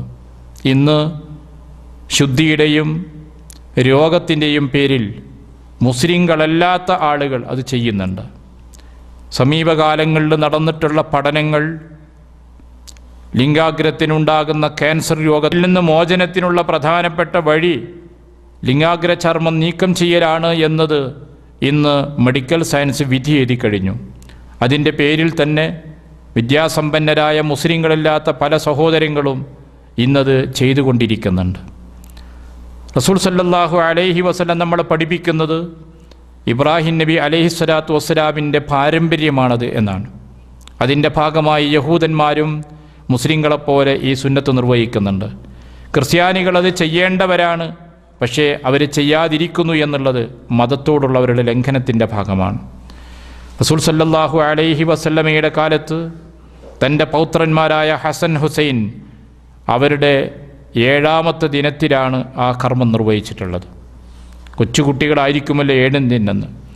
സാധാരണഗതിയിൽ 7ൻ്റെ അന്നാണ് നാം പിറന്ന ജന്മനായുള്ള മുടി നീക്കം ചെയ്യുന്നത്, അഖീഖ അറക്കുന്നത്. ആ ദിനത്തിൽ തന്നെയാണ് അവരുടേത് ചെയ്തത് എന്ന് ബൈഹഖി ഉദ്ധരിക്കുന്ന ഹദീസിൽ നമുക്ക് കാണാവുന്നതാണ്. എന്നാൽ ആ സമൂഹത്തിൽ തന്നെ കുട്ടികൾ മുതിർന്ന ശേഷം സുന്നത്ത് നിർവഹിക്കുന്ന സമ്പ്രദായങ്ങളും അക്കാലത്തുണ്ട്. സഈദ് ബിൻ ജുബൈർ റളിയല്ലാഹു അൻഹു ഒരിക്കൽ ഇബ്നു അബ്ബാസ് റളിയല്ലാഹു അൻഹുവോട് നടന്നൊരു ചോദ്യത്തെക്കുറിച്ച് വിശദീകരിക്കുന്നുണ്ട്. അള്ളാഹുവിൻ്റെ റസൂല് മരിച്ച സമയത്ത് താങ്കളെപ്പോലുള്ള ആളുകൾ ഏതവസ്ഥയിലായിരുന്നു എന്ന് ചോദിച്ചപ്പോൾ അദ്ദേഹം പറഞ്ഞത് അന യൗമൈദിൻ മഖ്തൂൻ, ഞാനന്ന് ചേലാകർമ്മം ചെയ്യപ്പെട്ടവനായിരുന്നു എന്നാണ് ഇബ്നു അബ്ബാസ് റളിയല്ലാഹു അൻഹു ആ കാര്യത്തെക്കുറിച്ച് പറയുന്നത്. അപ്പോൾ കുറച്ച് മുതിർന്ന കുട്ടികൾ ആ കാലത്ത് ചേലാകർമ്മം ചെയ്തിരുന്നു എന്നർത്ഥം. വക്കാനൂ ലാ യഖ്തതിനൂന അർറജുല ഹത്താ യുദ്രിക, കുറച്ച് വലുതായ ശേഷമായിരുന്നു അക്കാലത്തൊക്കെ സുന്നത്ത് നിർവഹിച്ചിരുന്നത്.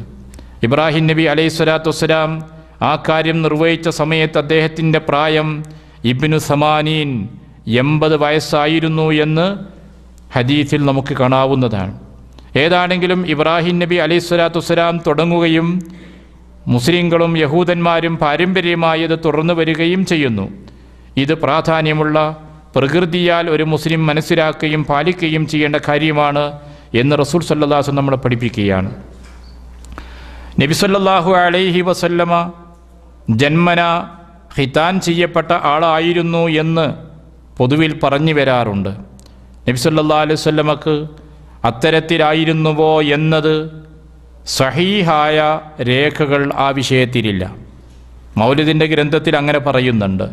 അള്ളാഹുവിൻ്റെ റസൂലിനെ അദ്ദേഹം ജനിച്ചത് തന്നെ മഖ്തൂനായിട്ടായിരുന്നു എന്നും അപ്രകാരം സഹിയായ ഖബറിൽ വന്നിട്ടുണ്ട് എന്നും പറയുന്നുവെങ്കിലും ആ വിഷയമായി വന്ന ഹദീസുകൾ ദുർബലമാണ്.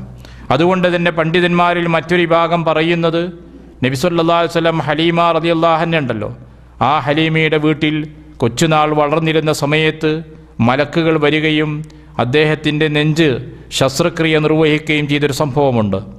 ആ സന്ദർഭത്തിൽ ഖിതാൻ ചെയ്തിരിക്കുന്നു എന്നാണ് മറ്റ് ചില പണ്ഡിതന്മാരുടെ അഭിപ്രായം.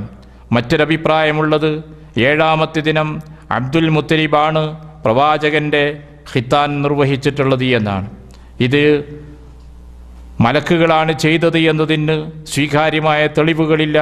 അതേപ്രകാരം അബ്ദുൽ മുത്തലിബാണ് ചെയ്തത് എന്നതിനും വ്യക്തമായ രേഖയില്ല. ജന്മനാൽ അങ്ങനെ ആവുന്നു എന്ന് പറഞ്ഞാൽ തന്നെ അതിൽ ആശ്ചര്യവുമില്ല. പ്രവാചകൻ്റെ മാത്രമല്ല, പല കുട്ടികളും ജനിക്കുമ്പോൾ തന്നെ അത്തരം രൂപത്തിലുള്ള അവസ്ഥയിൽ അവരെ സൃഷ്ടിയായി ജനിക്കാറുണ്ട്.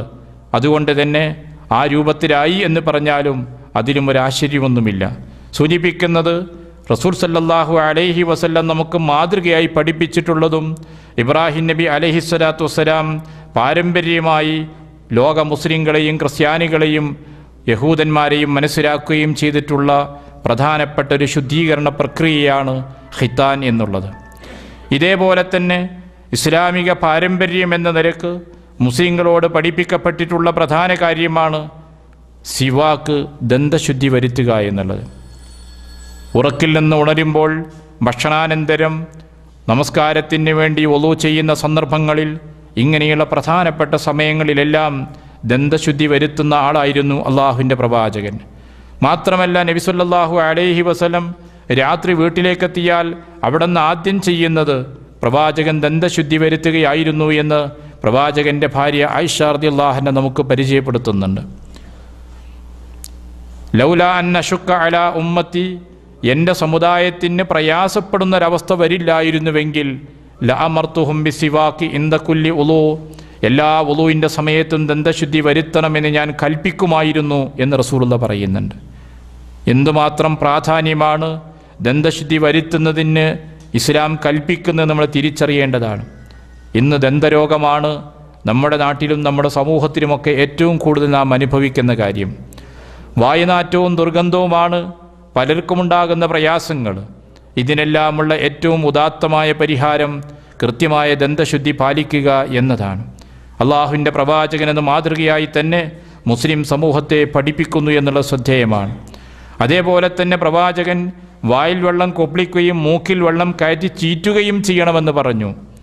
ഒളു ചെയ്യുന്ന സന്ദർഭത്തിനും നമുക്കത് സുന്നത്തായി ഒളുവിൻ്റെ ഭാഗമായി നിശ്ചയിച്ചു. പലപ്പോഴും വായിൽ വെള്ളം കൊപ്പിളിക്കാറുണ്ട്, മൂക്ക് വൃത്തിയാക്കാറില്ല. അതുകൂടി ചെയ്യണമെന്നാണ് പ്രവാചകൻ നമ്മോട് പറയുന്നത്.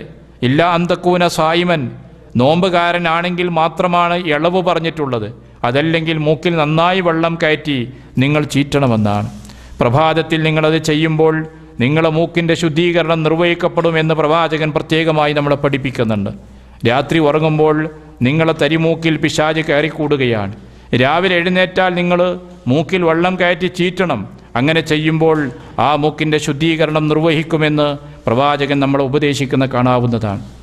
ഇതൊക്കെ ഒരു ആരോഗ്യശാസ്ത്രവും വൃത്തിയും എന്നുള്ള മാത്രമല്ല, നമ്മുടെ ഇബാദത്തിൻ്റെ ഭാഗവും കൂടിയായിട്ടാണ് ഈ കാര്യങ്ങൾ ഇസ്ലാം പഠിപ്പിക്കുന്നത്. ഉളൂവിൻ്റെ ഒരു ഭാഗമായിട്ടാണ് ഇത് പഠിപ്പിച്ചിട്ടുള്ളത്. അത്തരത്തിൽ ഈ വിഷയങ്ങളെ ഇസ്ലാം നമ്മളെ പഠിപ്പിക്കുന്നു എന്ന് പറയുമ്പോൾ നിർബന്ധമായും ഈ കാര്യങ്ങളൊക്കെ ഒരു മുസ്ലിമിൻ്റെ നിത്യജീവിതത്തിൽ ആചരിക്കപ്പെടും എന്നുള്ളതാണ് അത് സൂചിപ്പിക്കുന്ന കാര്യങ്ങൾ. അപ്പോൾ ഉളൂ ചെയ്യുന്നതിലൂടെ നമ്മുടെ ശരീരം വൃത്തിയാകുന്നുണ്ട്, ആരോഗ്യം സംരക്ഷിക്കപ്പെടുകയും ചെയ്യുന്നുണ്ട്. കുളിക്കുന്നതിലൂടെ ശരീരം ശുദ്ധിയാകുന്നുണ്ട്, അള്ളാഹുവിൽ നിന്ന് പുണ്യവും ലഭിക്കുന്നുണ്ട്. വെള്ളിയാഴ്ച രാവിലെ നാം കുളിക്കുന്നുണ്ട്. ആ കുളിക്കുന്ന സമയത്ത് ജുമാക്ക് വേണ്ടി കുളിക്കൽ സുന്നത്താണ് എന്ന നിയ്യത്തോടുകൂടെ കുളിക്കുമ്പോൾ കുളിച്ചതിന് അള്ളാഹുവിൽ നിന്നുള്ള പ്രതിഫലം കൂടി നമുക്ക് ലഭിക്കുകയാണ്. സംസ്കാരത്തിൻ്റെ പേരിൽ കുളിച്ചാൽ ആ പ്രതിഫലം ലഭിക്കില്ല. നിയ്യത്ത് കൂടി ഉണ്ടാകുമ്പോഴാണ് നമ്മുടെ കുളി ഒരു പുണ്യകർമ്മമായി തീരുന്നത്. അത്തരത്തിൽ കുളിയും ഒളുവൊക്കെ ചെയ്തുകൊണ്ട് ശുദ്ധീകരണ പ്രക്രിയകൾ നിർവഹിക്കുമ്പോൾ അതിലൂടെ ഇബാദത്ത് കൂടി നമുക്ക് ലഭിക്കുകയാണ്. അതുകൊണ്ടാണ് റസൂലുള്ളാഹി പറഞ്ഞത്, മുഖം കഴുകുമ്പോൾ, കൈ കഴുകുമ്പോൾ അതിലൂടെ ഉണ്ടാകുന്ന ആ അവയവങ്ങൾ കൊണ്ടുണ്ടാകുന്ന ചെറുപാപങ്ങൾ നിങ്ങൾക്ക് ശുദ്ധീകരിക്കപ്പെടുന്നുണ്ട് എന്ന് പറയാൻ കാരണം ഒളുവിൻ്റെ ശേഷമുള്ള പ്രാർത്ഥനയിൽ നമ്മളോട് പറഞ്ഞു, 2 സാക്ഷ്യവാക്യങ്ങൾ പറഞ്ഞ ശേഷം അല്ലാഹുമ്മ ഇജ്അൽനി മിനത്ത് തവ്വാബീൻ വജ്അൽനി മിനൽ മുത്തതഹിരീൻ, പടച്ചവനെ തൗബ ചെയ്ത് മടങ്ങുന്ന, തൗബ സ്വീകരിക്കപ്പെടുന്ന ആളുകളിൽ എന്നെ ഉൾപ്പെടുത്തേണമേ. ആത്മീയമായ ശുദ്ധീകരണമാണ് ആ ഒളുവിൻ്റെ അവശേഷിക്കേണ്ട ഫലം. രണ്ടാമത്തത് മുത്തതഹിരീൻ, വൃത്തിയും ശുദ്ധിയുമുള്ള ആളുകളിൽ എന്നെ ഉൾപ്പെടുത്തേണമേ. ബാഹ്യമായ ശുദ്ധീകരണവും നിർവഹിക്കുകയാണ്. ഇങ്ങനെ ആന്തരികവും ബാഹ്യവുമായ ശുദ്ധീകരണം ഒരേ സമയത്ത് ഉൾക്കൊള്ളുന്നൊരു കർമ്മമാണ് ഒളു എന്ന് പറയുമ്പോൾ.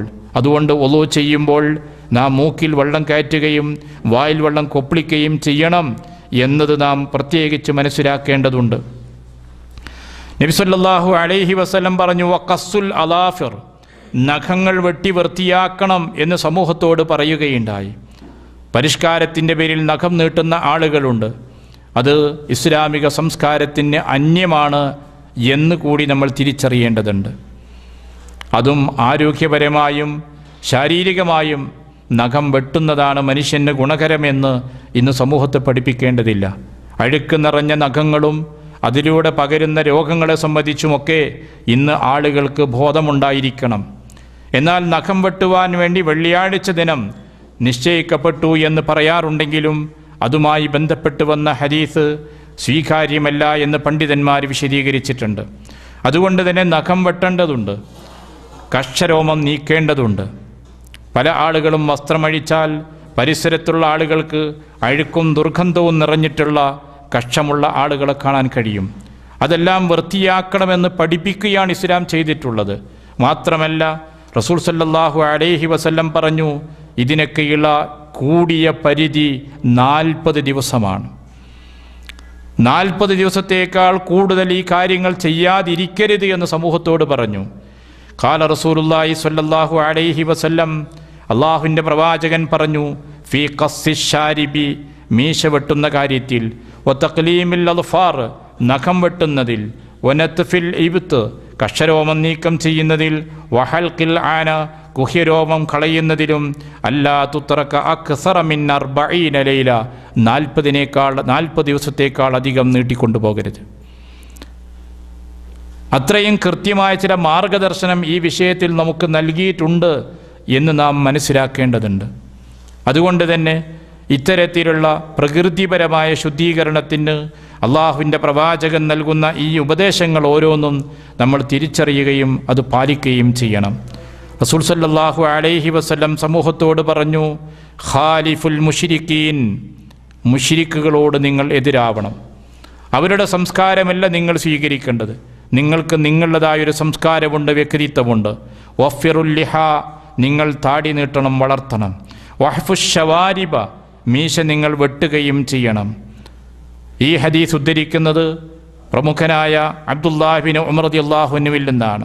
ആ ഹദീസ് ഉദ്ധരിച്ച ശേഷം അതിൻ്റെ ശേഷമായി ബുഖാരി തുടർന്ന് പറയുന്നു, വഖാന ഇബ്നു ഉമറ ഇദാ ഹജ്ജ അവഇതമറ ഖബല അലാ ലിഹിയതിഹി ഫമാ ഫളല അഖദഹു. ഇബ്നു ഉമർ റളിയല്ലാഹു അൻഹു ഹജ്ജോ ഉംറയോ നിർവഹിച്ചു കഴിഞ്ഞാൽ തൻ്റെ താടി പിടിക്കുകയും എന്നിട്ട് അവശേഷിക്കുന്ന നീണ്ടുകിടക്കുന്ന ഭാഗങ്ങൾ അദ്ദേഹം അതിൽ നിന്ന് വെട്ടുകയും എടുക്കുകയും ചെയ്യും. താടി വളർത്തുകയായിരുന്നു നബി സല്ലല്ലാഹു അലൈഹി വസല്ലമയുടെ സമ്പ്രദായം. വ്യത്യസ്ത പദങ്ങളിലൂടെ താടി വളർത്തുന്നതിനെ സംബന്ധിച്ച് അല്ലാഹുവിൻ്റെ പ്രവാചകൻ നമ്മോട് പറഞ്ഞിട്ടുണ്ട്. മല്ലം യഖുദ് മിൻ ഷാരിബിഹി ഫലൈസ മിന്ന, മീശ എടുക്കാത്തവൻ നമ്മിൽപ്പെട്ടവനല്ല എന്ന് അള്ളാഹുവിൻ്റെ പ്രവാചകൻ നമ്മോട് പറയുന്നുണ്ട്. നബി സല്ലല്ലാഹു അലൈഹി വസല്ലമ മീശ വെട്ടുന്നതിൽ നിന്ന് 2 രീതിയാണ് സമൂഹത്തിന് നൽകിയിട്ടുള്ളത്. പ്രവാചകൻ്റെ ഹദീസിൻ്റെ അടിസ്ഥാനത്തിൽ പണ്ഡിതന്മാരും അക്കാര്യം വിശദീകരിച്ചിട്ടുണ്ട്. ഒന്ന്, പൂർണ്ണമായും കത്രികൾ ഉപയോഗിച്ചുകൊണ്ട് വെട്ടുന്ന രൂപമാണ്, പറ്റ വെട്ടി ചെറുതാക്കുന്ന രൂപം. മറ്റൊന്ന് മിസ്വാക്ക് വെച്ചുകൊണ്ട്, അന്നത്തെ കാലത്ത് ഉപയോഗിച്ചിരുന്നതാണ്. മിസ്വാക്ക് വെച്ചുകൊണ്ട് മേലെ ചുണ്ട് തെളിഞ്ഞ് കാണുന്ന വിധത്തിൽ ചുണ്ടിലേക്ക് ഇറങ്ങിയിട്ടുള്ള മീശ വെട്ടിക്കളയുക. ഇതാണ് നബി സല്ലല്ലാഹു അലൈഹി വസല്ലം പഠിപ്പിച്ചിട്ടുള്ള മാതൃകകൾ. പലപ്പോഴും നേരെ വിരുദ്ധമായൊരു സംസ്കാരം നമ്മുടെ സമൂഹത്തിലേക്ക് വന്നിരിക്കുന്നു. എന്നല്ല, മലയാളിയെ തിരിച്ചറിയാനുള്ള അടയാളമായി ചില ആളുകൾ സൂചിപ്പിക്കുന്നത് വായിലേക്കിറങ്ങിയിട്ടുള്ള മീശയാണ്. അത് നമ്മുടെ സംസ്കാരമല്ല. മീശ വെട്ടണം എന്നത് ഇസ്ലാം നമ്മളെ പഠിപ്പിക്കുന്ന മഹത്തായൊരു സംസ്കാരമാണ്. അതുകൊണ്ട് തന്നെ ആ സംസ്കാരം നമ്മൾ സ്വീകരിക്കണം. എല്ലാ വിഷയത്തിനും നമുക്ക് മാർഗദർശനം നൽകിയ അള്ളാഹുവിൻ്റെ പ്രവാചകൻ ഈ കാര്യത്തിലും വളരെ കൃത്യമായുള്ള നിർദ്ദേശങ്ങൾ നൽകിയത് നാം തിരിച്ചറിയുകയും അത് ഉൾക്കൊള്ളുകയും ചെയ്യേണ്ടതുണ്ട്. മാത്രമല്ല, റസൂൽ കരീം സല്ലല്ലാഹു അലൈഹി വസല്ലമ നരച്ച മുടിക്ക് ചായം കൊടുക്കുന്നതിനെയും പ്രോത്സാഹിപ്പിച്ചിട്ടുണ്ട്.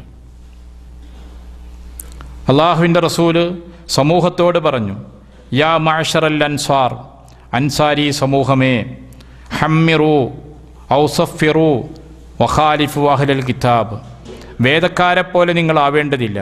നിങ്ങളുടെ തലമുടി ചുവപ്പോ മഞ്ഞയോ ചായം നിങ്ങൾ കൊടുക്കുക. നരച്ച മുടിക്ക് മൈലാഞ്ചി കൊണ്ട്, അതേപോലെ തന്നെ ഖത്മ് എന്ന് പറയുന്ന നീല അമരി ഇവിടെ ലഭിക്കുന്ന മറ്റൊന്നാണ്. അതിനും ഇവിടെ ഹിന്ന, മഗ്രിബി എന്നൊക്കെയാണ് പറയുന്നത്. അവ ഉപയോഗിച്ചുകൊണ്ട് നിറം കൊടുക്കുന്നത് പ്രവാചകൻ സല്ലല്ലാഹു അലൈഹി വസല്ലം സമൂഹത്തോട് പറഞ്ഞിട്ടുണ്ട്, പ്രോത്സാഹിപ്പിച്ചിട്ടുണ്ട്. മഹാനായ ഇബ്നു ശിഹാബ് അസ്-സുഹരി റഹിമഹുല്ലാ ഈ വിഷയമായി പരാമർശിച്ചൊരു വചനമുണ്ട്. കുന്നാ നുഖല്ലിബു ബിസ്സവാദി ഇദാ കാനൽ വജ്ഹു ജദീദൻ, യുവാക്കളായിരുന്ന സമയത്ത് ഞങ്ങൾ കറുപ്പ് നിറം നൽകാറുണ്ടായിരുന്നു. ഫലമ്മാ നഗലൽ വജ്ഹു വൽ അസ്നാൻ, മുഖം ചുളിഞ്ഞ് പല്ല് കൊഴിഞ്ഞു തുടങ്ങുമ്പോൾ തറക്കിനാഹു, കറുത്ത വർണ്ണം ഞങ്ങൾ നൽകാറുണ്ടായിരുന്നില്ല. കാരണം വൃദ്ധരായ ആളുകൾ കറുപ്പ് വർണ്ണം നൽകിക്കൊണ്ട് യുവാക്കളായി അഭിനയിക്കുന്നത് വഞ്ചനയുടെ ഒരു സൂചന കൂടി അതിലുണ്ട്. അതുകൊണ്ട് തന്നെ പ്രവാചകൻ മൈലാഞ്ചി കൊണ്ടും അതുപോലുള്ളത് കൊണ്ടും നിങ്ങൾ വർണ്ണം നൽകുക എന്ന് പറഞ്ഞപ്പോൾ വജന്നിബുസ്സവാദ, കറുപ്പ് നിങ്ങൾ ഉപേക്ഷിക്കുക എന്നുകൂടി ഉപദേശിച്ചതായി നമുക്ക് കാണാവുന്നതാണ്. മക്ക ഫത്ഹ് ദിനത്തിൽ നബി സല്ലല്ലാഹു അലൈഹി വസല്ലമയുടെ അടുക്കലേക്ക് അബൂബക്കർ റളിയല്ലാഹു അൻഹു തൻ്റെ പിതാവിനെ കൊണ്ടുവന്നു. നമുക്കറിയാം അബൂബക്കർ റളിയല്ലാഹുവിൻ്റെ പിതാവെന്ന് പറയുമ്പോൾ ഏകദേശം എത്ര വയസ്സുണ്ടാകുമെന്ന്. വളരെ പ്രായം ചെന്ന അദ്ദേഹത്തിൻ്റെ താടിയും തലയുമെല്ലാം നന്നായി വെളുത്തിരുന്നു. നബി സല്ലല്ലാഹു അലൈഹി വസല്ലം ആ സന്ദർഭത്തിൽ അദ്ദേഹത്തോട് പറഞ്ഞു, ഒയ്യിറുഹാദ, ഇതൊന്ന് മാറ്റണം.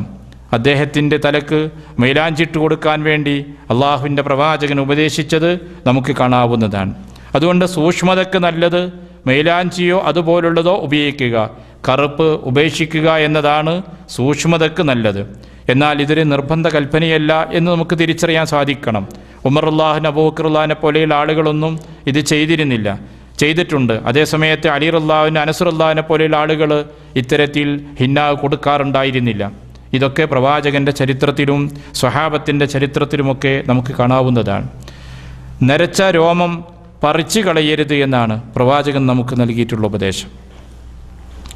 റസൂലുള്ളാഹി സ്വല്ലല്ലാഹു അലൈഹി വസല്ലം പറഞ്ഞു, ഫഇന്നഹു നൂറുൽ മുസ്ലിമി യൗമൽ ഖിയാമ, ഖിയാമത്ത് നാളിൽ മുസ്ലിമിൻ്റെ പ്രകാശമായിരിക്കും അത് എന്നാണ്. നമ്മളങ്ങനെ ഉണ്ടല്ലോ, താടിയിലോ തലയിലൊക്കെ എവിടെയെങ്കിലും ഓരോന്ന് നരച്ചാൽ വളരെ പ്രയാസപ്പെട്ടുകൊണ്ട് താൻ യുവനിരയാണ് എന്ന ആളുകളെ ബോധ്യപ്പെടുത്താൻ വേണ്ടി ശ്രമിക്കുന്ന ആളുകളുണ്ട്. അങ്ങനെ പറിച്ച് കളയരുത് എന്നും പ്രവാചകൻ നമുക്ക് ഉപദേശിച്ചിട്ടുണ്ട്. സ്ത്രീകളോട് അള്ളാഹുവിൻ്റെ പ്രവാചകൻ കയ്യിൽ മൈലാഞ്ചി ഇടാൻ വേണ്ടി പ്രോത്സാഹിപ്പിച്ചിട്ടുണ്ട്. ഒരിക്കൽ നബി സല്ലല്ലാഹു അലൈഹി വസല്ലമയുടെ അടുക്കിലേക്ക് ഒരു സ്ത്രീ വന്നു. ആ സ്ത്രീയുടെ കൈ ദർശിച്ച പ്രവാചകൻ അടുക്കിലേക്ക് കൈ നീട്ടിയപ്പോൾ അത് സ്ത്രീയാണോ പുരുഷനാണെന്ന് പ്രവാചകൻ അറിയില്ല. അള്ളാഹുവിൻ്റെ റസൂല് പറഞ്ഞു, ലൗ കുന്തി ഇംറഅതൻ, നീയൊരു സ്ത്രീയാണെങ്കിൽ ഗയ്യർതി അൽഫാറക ബിൽ ഹിന്ന ഉപയോഗിച്ചുകൊണ്ട് നിന്റെ നഖത്തിന് നീ വർണ്ണം നൽകേണ്ടതല്ലേ എന്ന് റസൂലുള്ള പറഞ്ഞു. സ്ത്രീയാണ് എന്ന് പറഞ്ഞപ്പോൾ ആ സ്ത്രീയോട് റസൂല് പറഞ്ഞ വാചകം അതാണ്. ഇവിടെയും നമ്മുടെ സമൂഹത്തിൽ ചില അബദ്ധങ്ങൾ നാം കാണുന്നുണ്ട്. കയ്യിൻ്റെ മുട്ടുവരെയും മൈലാഞ്ചി ഇടുക, എന്നിട്ട് അത് അന്യരുടെ മുമ്പിൽ പ്രദർശിപ്പിച്ചുകൊണ്ട് പത്രങ്ങളിൽ വരുന്നത് മുസ്ലിം സമൂഹത്തിൻ്റെ പെരുന്നാൾ ചിത്രമാണ്. ഈ സൗന്ദര്യമെല്ലാം മറ്റുള്ളവരുടെ മുന്നിൽ പ്രദർശിപ്പിക്കുവാനുള്ളതല്ല എന്ന ഒരു തിരിച്ചറിവെങ്കിലും നമ്മുടെ മുസ്ലിം സമൂഹത്തിലെ സ്ത്രീകൾക്ക് ഇത്തരം കാര്യത്തിൽ ഉണ്ടാകണമെന്ന് മാത്രമാണ് സൂചിപ്പിക്കുന്നത്. അപ്പോൾ സൂചിപ്പിച്ചത് ഒരു ഭംഗിയും വൃത്തിയുമുള്ള മനുഷ്യനായി, ഉദാത്ത വ്യക്തിത്വമുള്ളവനായി തീരാൻ വേണ്ട മാർഗദർശനങ്ങൾ പ്രവാചകൻ സല്ലല്ലാഹു അലൈഹി വസല്ലമയുടെ വ്യത്യസ്തമായ സന്ദർഭങ്ങളിലൂടെ നമുക്ക് നൽകിയിട്ടുണ്ട്. റസൂൽ സല്ലല്ലാഹു അലൈഹി വസല്ലം മോതിരം അണിഞ്ഞിരുന്നു. പ്രവാചകൻ്റെ മോതിരത്തിലായിരുന്നു പ്രവാചകൻ്റെ സീലുമുണ്ടായിരുന്നത്. നബി സല്ലല്ലാഹു അലൈഹി വസല്ലമയുടെ സീലും മോതിരമായിട്ടാണ് ഉപയോഗിച്ചിരുന്നത്. അതുകൊണ്ട് മോതിരത്തിന് അറബിയിൽ പറയുക ഖാത്തം എന്നാണ്. ഖത്തം എന്നാണ് സീലിനും പറയുന്നത്. റസൂൽ സല്ലല്ലാഹു അലൈഹി വസല്ലം സമീപത്തുള്ള രാജ്യങ്ങളിലേക്ക് രാജാക്കന്മാർക്ക് കത്തെഴുതുകയാണ്. ആ സമയത്ത് സഹാബികൾ പറഞ്ഞു, കത്ത് സ്വീകരിക്കണമെങ്കിൽ അതിൽ മുദ്ര വെക്കണമെന്ന്. അങ്ങനെയാണ് മുഹമ്മദുൻ റസൂലുൻ അല്ലാഹ്, മുഹമ്മദുൻ റസൂലുള്ള എന്ന് പറയുന്ന വചനം രേഖപ്പെടുത്തിയിട്ടുള്ള ഒരു മോതിരമുണ്ടാക്കി. പക്ഷെ അത് എഴുതിയപ്പോൾ അള്ളാഹു എന്നുള്ളതിനെ ബഹുമാനിക്കണമല്ലോ, അതുകൊണ്ട് അത് മുകളിലാക്കുകയും അതിൻ്റെ താഴെയാണ് മുഹമ്മദുൻ റസൂലുൻ എന്നുള്ള വചനം വരി വരുന്നത്. ആ രീതിയിലാണ് പ്രവാചകൻ്റെ സീലുണ്ടായിരുന്നത്. ബാത്റൂമിലേക്ക് പ്രവേശിക്കുമ്പോൾ പ്രവാചകൻ ആ മോതിരം മാറ്റിവെക്കാറുണ്ടായിരുന്നു. റസൂൽ സല്ലല്ലാഹു അലൈഹി വസല്ലം സ്വർണ്ണമോതിരം ഉപയോഗിക്കുന്നതിന് വളരെ ഗൗരവത്തിൽ സമൂഹത്തോട് താക്കീത് ചെയ്തു. പ്രവാചകൻ്റെ സദസ്സിലേക്ക് വന്ന ഒരു സഹാബി, അദ്ദേഹത്തിൻ്റെ കയ്യിൽ സ്വർണ്ണമോതിരമുണ്ടായിരുന്നു.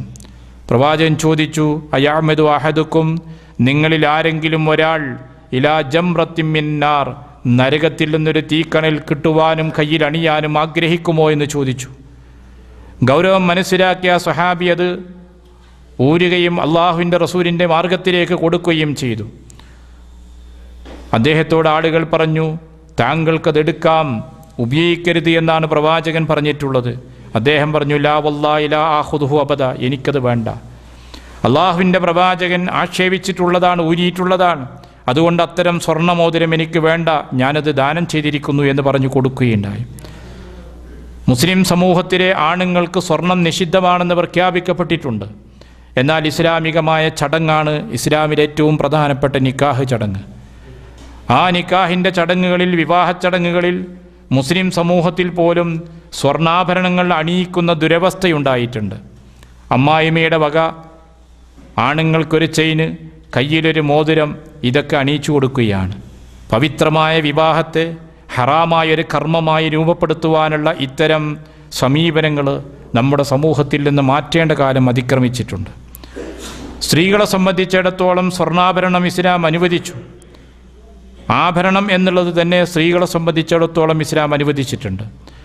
ആയിഷ റളിയല്ലാഹു അൻഹ ഒരിക്കൽ മോതിരങ്ങളുണ്ടാക്കി, അതണിഞ്ഞിട്ടുണ്ട്. നബി സല്ലല്ലാഹു അലൈഹി വസല്ലം ചോദിച്ചു, എന്താണ് ആയിഷ ഇത്? ആയിഷ റളിയല്ലാഹു അൻഹ പറഞ്ഞു, സനഅതുഹുന്ന അതസയ്യനു ലക യാ റസൂലല്ലാഹ്. പ്രവാചകരെ, ഞാനിതുണ്ടാക്കിച്ചിട്ടുള്ളത് അങ്ങക്ക് വേണ്ടി ഭംഗിയാകാനാണ്. ഒരു സ്ത്രീയെ സംബന്ധിച്ചിടത്തോളം ഭർത്താവിന് വേണ്ടി ഭംഗിയാകുന്നില്ലെങ്കിൽ ഭർത്താവിൻ്റെ മുമ്പിൽ അവൾ ഭാരമായി തീരും എന്ന കാര്യവും കൂടി സൂചിപ്പിക്കുകയുണ്ടായി. അത്തരത്തിൽ സ്ത്രീകളെ സംബന്ധിച്ചിടത്തോളം ആഭരണം അനുവദിച്ചിട്ടുണ്ട്. സ്വർണത്തിൻ്റെ വണ്ണം കൂടിയ തടിച്ച 2 വളകളിട്ടുകൊണ്ടൊരു സ്ത്രീ പ്രവാചകനടുക്കിലേക്ക് വന്നു. ആ സമയത്ത് സ്ത്രീയോട് ചോദിച്ചു, ഇതിൻ്റെ സക്കാത്ത് കൊടുത്തിരുന്നുവോ? ഇല്ലെന്ന് പറഞ്ഞപ്പോൾ സക്കാത്ത് കൊടുക്കാത്തത് കൻസാണെന്നും അതിൻ്റെ പേരിൽ പരലോകത്ത് ശിക്ഷിക്കപ്പെടുമെന്നും അള്ളാഹുവിൻ്റെ പ്രവാചകൻ താക്കീതായി പഠിപ്പിച്ചിട്ടുണ്ട്. ഇത് നാം മനസ്സിലാക്കേണ്ട കാര്യങ്ങളാണ്. ഉമ്മു സലമ റളിയല്ലാഹു അൻഹയുടെ കയ്യിൽ സ്വർണത്തിൻ്റെ ആഭരണങ്ങളുണ്ടായിരുന്നു. അതിൻ്റെ സക്കാത്ത് നൽകുന്നില്ലെങ്കിൽ അത് കൻസായി മാറും, പരലോകത്തേക്ക് നരകത്തിലേക്കുള്ള നിക്ഷേപമായി മാറും എന്ന് പ്രവാചകൻ താക്കീത് ചെയ്തിട്ടുണ്ട്. ഇന്ന് നമ്മുടെ സമൂഹത്തിൻ്റെ അവസ്ഥ എന്താണ്? ആഭരണം അണിയണമെന്ന് മാത്രമല്ല, ആഭരണം കൊണ്ട് അലങ്കരിക്കപ്പെട്ട ഒരു വസ്തുവായി നമ്മുടെ സമൂഹത്തിലെ സ്ത്രീകൾ മാറുകയാണ്. എന്തെല്ലാം പറഞ്ഞാലും ശരി, ആഭരണ ഭ്രമത്തിന് ഒരു മാറ്റവുമില്ല. എത്ര വില കൂടിയാലും അത് കിട്ടിയേ മതിയാകൂ എന്ന് പറയുന്ന ഒരു വർഗമായി നമ്മുടെ സമൂഹം മാറുന്നുവോ എന്ന് നാം ചിന്തിക്കേണ്ടതാണ്. ഈ മേഖലയിൽ ഏറ്റവും അധപ്പതിച്ചൊരു സമുദായം മുസ്ലിങ്ങളാണെന്ന് പറഞ്ഞാൽ കുറ്റകരമാണോ? സ്ത്രീകളോട് മാറിടത്തിലേക്ക് ശിരോവസ്ത്രം താഴ്ത്തിയിടണമെന്ന് പറഞ്ഞു. എന്തിന്? ആ മാറിൻ്റെ ഷേപ്പ് കാണാതിരിക്കാൻ. ഇന്ന് മുസ്ലിം സമൂഹത്തിൻ്റെ ചിത്രം എന്താണ്? കഴുത്തിലുള്ള ആഭരണം മറ്റുള്ളവർ കാണേണ്ടതുണ്ട്, കയ്യിലും കാലിലുമുള്ളതെല്ലാം പ്രദർശിപ്പിക്കേണ്ടതുണ്ട്.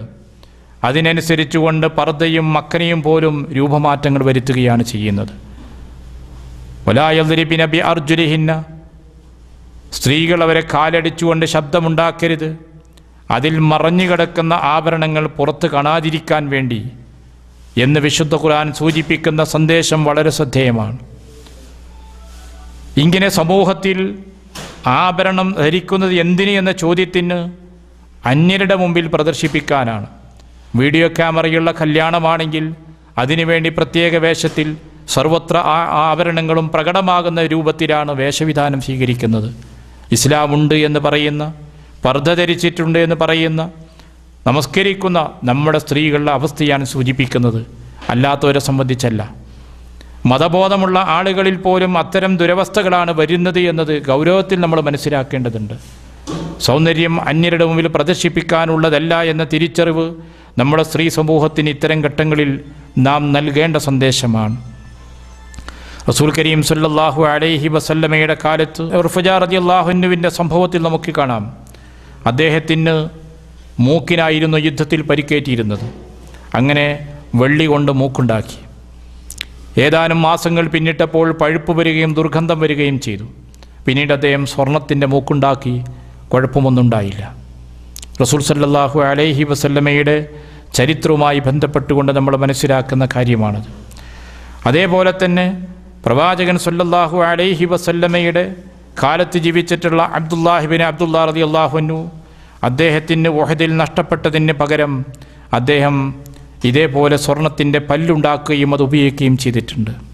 ഇത് പ്രവാചകൻ അനുവദിച്ചു എന്നാണ് ഹദീസിൻ്റെ ഗ്രന്ഥങ്ങൾ നമ്മൾ മനസ്സിലാക്കുന്നത്. ഇബ്നു ശിഹാബ് സുഹരി റഹിമഹുല്ലയോട് സ്വർണ്ണപ്പല്ലുകൾ വെക്കാമോ എന്ന് ചോദിച്ചപ്പോൾ അദ്ദേഹം ലാ ബഅസ ബിഹി, കുഴപ്പമില്ല എന്നാണ് പറഞ്ഞിട്ടുള്ളത്. ആ കാലങ്ങളിൽ ശരീരത്തിൽ ഉപയോഗിച്ചാൽ കുഴപ്പമില്ലാത്ത ലോഹമെന്ന നിരക്ക് സ്വർണവും വെള്ളിയുമായിരുന്നു അന്ന് ഉപയോഗിച്ചിരുന്നത്.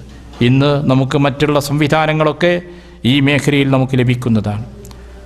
സ്ത്രീകളെ സംബന്ധിച്ചിടത്തോളം സ്വർണ്ണാഭരണങ്ങൾ ഉപയോഗിക്കുമ്പോൾ ചില വീക്ഷണങ്ങൾ നമ്മുടെ സമൂഹത്തിൽ ഈ സമീപകാലത്തുണ്ടായിട്ടുണ്ട്. റിങ് പോലെ വട്ടത്തിൽ വരുന്ന സ്വർണ്ണാഭരണങ്ങൾ ഉപയോഗിക്കാൻ പാടില്ല എന്നുള്ള അഭിപ്രായങ്ങൾ. പക്ഷേ നബി സല്ലല്ലാഹു അലൈഹി വസല്ലമയുടെ സഹാബി വനിതകളെക്കുറിച്ച് വിശദീകരിക്കുന്ന കാണാം, കാതിലിടുന്ന കമ്മൽ അവർ ഉപയോഗിച്ചിട്ടുണ്ട്, കഴുത്തിലുള്ള കണ്ടാഭരണമുണ്ട്, കാലിൽ ഉപയോഗിച്ചിരുന്ന മോതിരങ്ങൾ അവർ ഉപയോഗിച്ചിട്ടുണ്ട്. ഇങ്ങനെയുള്ള വ്യത്യസ്തമായ ആഭരണങ്ങൾ സഹാബി വനിതകൾ ഉപയോഗിച്ചത് വ്യക്തമായ ഹദീസുകളിൽ നമുക്ക് കാണാവുന്നതാണ്. അതുകൊണ്ട് സ്ത്രീകളെ സംബന്ധിച്ചിടത്തോളം അതിൻ്റെ വിവിധ രൂപങ്ങൾ അനുവദനീയമാണ്. കൊച്ചുകുട്ടികളെ സംബന്ധിച്ചിടത്തോളം സ്വർണ്ണാഭരണം ഉപയോഗിക്കുന്നത് ആൺകുട്ടികളാണെങ്കിൽ വെറുക്കേണ്ടതാണെന്ന് ഇമാം മാലിക് റഹ്മത്തുള്ളാഹി അലൈഹിയിൽ നിന്ന് നമുക്ക് കാണാവുന്നതാണ്. അദ്ദേഹത്തോട് ചോദിച്ചു, കുട്ടികളല്ലേ, അതുകൊണ്ട് സ്വർണ്ണാഭരണം ഇട്ടുകൊടുക്കാമോ എന്ന്. അദ്ദേഹം പറഞ്ഞ ഫഅന അക്റഹു ലിരിജാൽ അൽ കബീരി മിൻഹും വസ്സഗീർ, ആണുങ്ങൾക്ക് ഞാനത് വെറുക്കുന്നു, അത് മുതിർന്നവർക്കും കുട്ടികൾക്കും എന്ന് അദ്ദേഹം പ്രത്യേകം പരാമർശിച്ചിട്ടുണ്ട്. ഇന്ന് നമ്മുടെ സമൂഹത്തിൽ അതൊരാചാരമാണ് ആൺകുട്ടികളെ ആഭരണം അണിയിക്കുക എന്നുള്ളത്, അതും സ്വർണ്ണാഭരണം. ആ കുട്ടിയെ സംബന്ധിച്ചിടത്തോളം അതൊരു ആഭരണമാണ് എന്ന തിരിച്ചറിവ് പോലും ആ കുഞ്ഞിനില്ല. ആളുകൾക്ക് വിലപ്പെട്ടതാണെങ്കിലും കുഞ്ഞിനതൊരു വിലയുള്ള വസ്തുവല്ല.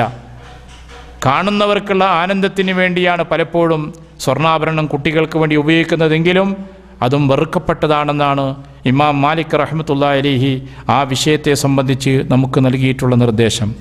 മാത്രമല്ല, ഇത്തരം ആഭരണങ്ങൾ ധരിക്കുമ്പോൾ മോതിരമാണ് ധരിക്കുന്നതെങ്കിൽ അതിനും ചില മര്യാദകൾ പഠിപ്പിച്ചിട്ടുണ്ട്. അള്ളാഹുവിൻ്റെ പ്രവാചകൻ വലത് കൈയിൽ മോതിരമണിഞ്ഞിട്ടുണ്ട്. ഹസൻ ഹുസൈന് മോതിരമുണ്ടായിരുന്നു, അവർ ഇടത് കൈയിലാണ് ഉപയോഗിച്ചിട്ടുള്ളത്. ഏതാണെങ്കിലും നടുവിരലിലും ചൂണ്ടുവിരലിലും ആ രണ്ട് വിരലുകൾ മോതിരമണിയുന്നത് അള്ളാഹുവിൻ്റെ പ്രവാചകൻ എന്നോട് വിരോധിച്ചു എന്ന് അലി റളിയല്ലാഹുവിൽ നിന്ന് പരാമർശിക്കുന്ന ഹദീസ് നമുക്ക് കാണാവുന്നതാണ്. അപ്പോൾ അതുകൊണ്ട് തന്നെ അത്തരത്തിൽ പ്രവാചകൻ സല്ലല്ലാഹു അലൈഹി വസല്ലമയിൽ നിന്ന് നമ്മുടെ ജീവിതത്തിലെ ഇതുപോലുള്ള കാര്യങ്ങൾക്ക് പോലും ചില മാർഗദർശനങ്ങൾ നമുക്ക് ലഭിച്ചിട്ടുണ്ട്. കൃത്രിമമായ അലങ്കാരങ്ങളും സൗന്ദര്യങ്ങളും ഇന്നത്തെ ലോകം മുഴുവൻ അതാ. കൃത്രിമമായിട്ടുള്ള അലങ്കാരങ്ങളാണ്, സൗന്ദര്യ പ്രകടനങ്ങളാണ് ഇന്ന് സമൂഹത്തിൽ നമ്മൾ കാണുന്നതിൻ്റെ മിക്ക ഭാഗങ്ങളും. ഒരു മനുഷ്യൻ്റെ യഥാർത്ഥ രൂപം കാണുമ്പോൾ അറിയാം, തലയിലുള്ള മുടി അത് വെച്ചതായിരിക്കും, പല്ല് വെച്ചതായിരിക്കും.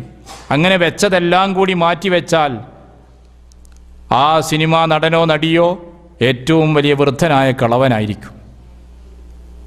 യഥാർത്ഥത്തിൽ അത്തരത്തിൽ സമൂഹത്തിൻ്റെ മുമ്പിൽ പ്രത്യക്ഷപ്പെടുന്ന പലരും കൃത്രിമമായ ഉപകരണങ്ങളും വസ്തുക്കളും ഉപയോഗിച്ചുകൊണ്ടാണ്. അവിടെയും ചില നിർദ്ദേശങ്ങൾ ഇസ്ലാം നൽകിയിട്ടുണ്ട്.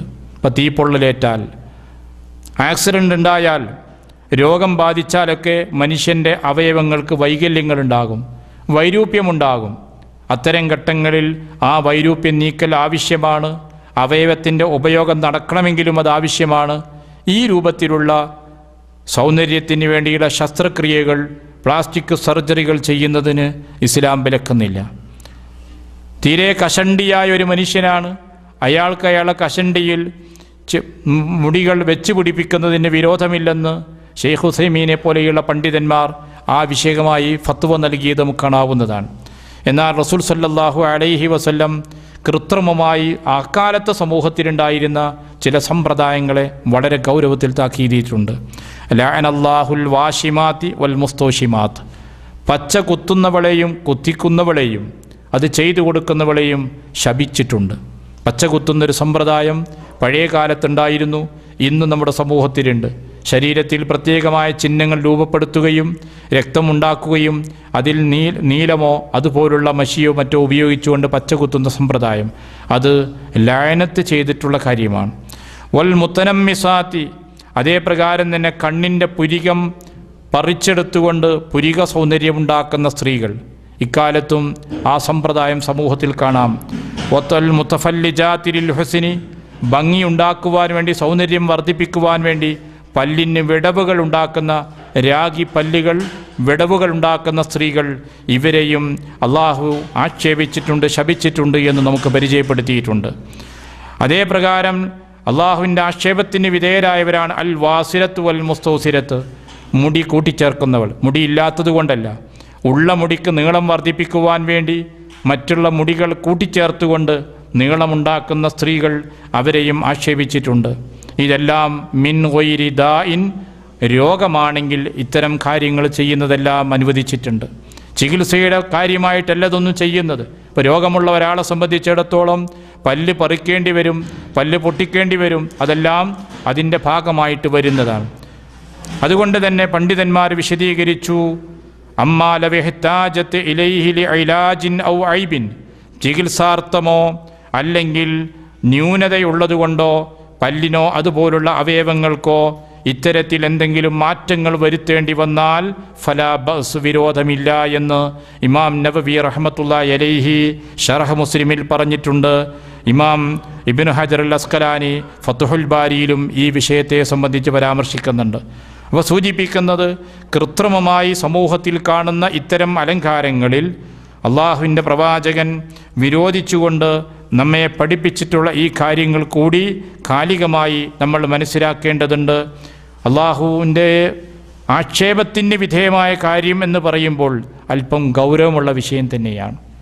ഇന്ന് അത്തരം സ്ഥാപനങ്ങൾ തന്നെ സമൂഹത്തിൽ ധാരാളമായി വളർന്നു കഴിഞ്ഞിട്ടുണ്ട്. അതുകൊണ്ട് സൗന്ദര്യവർദ്ധകത്തിന് വേണ്ടി, കൂടുതൽ സൗന്ദര്യമുണ്ടാക്കുവാൻ വേണ്ടി ചെയ്യുന്ന ഇത്തരം കൃത്രിമമായ ഏർപ്പാടുകൾ നമ്മൾ കഴിയുന്നതും ഒഴിവാക്കണം, അത് വർജിക്കണം. അതിൽ തന്നെ ഈ പറയപ്പെട്ട വിഷയങ്ങളാണെങ്കിൽ അത് ഗൗരവമുള്ളതാണ് എന്ന തിരിച്ചറിവും നമുക്കുണ്ടാകണം. സൂചിപ്പിക്കുന്നത്, ഒരു മുസ്ലിം അവൻ്റെ വ്യക്തിത്വത്തിൻ്റെ സവിശേഷതകളാണ് അള്ളാഹുവിൻ്റെ പ്രവാചകൻ നമുക്ക് മാതൃകയായി പഠിപ്പിക്കുന്നത്.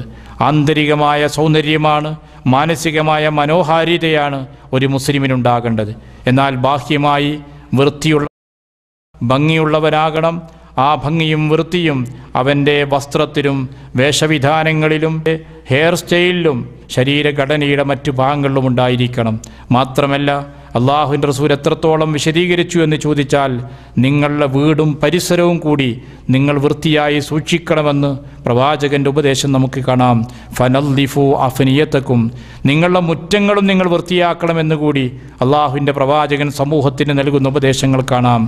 പ്രഭാതത്തിൽ എഴുന്നേറ്റ് വരുന്നൊരു വ്യക്തിയോട് കൈ കഴുകിയ ശേഷം മാത്രമേ പാത്രത്തിലിടാകൂ എന്ന് അള്ളാഹുവിൻ്റെ പ്രവാചകൻ ഉപദേശിക്കുന്നത് വളരെ ശ്രദ്ധേയമാണ്.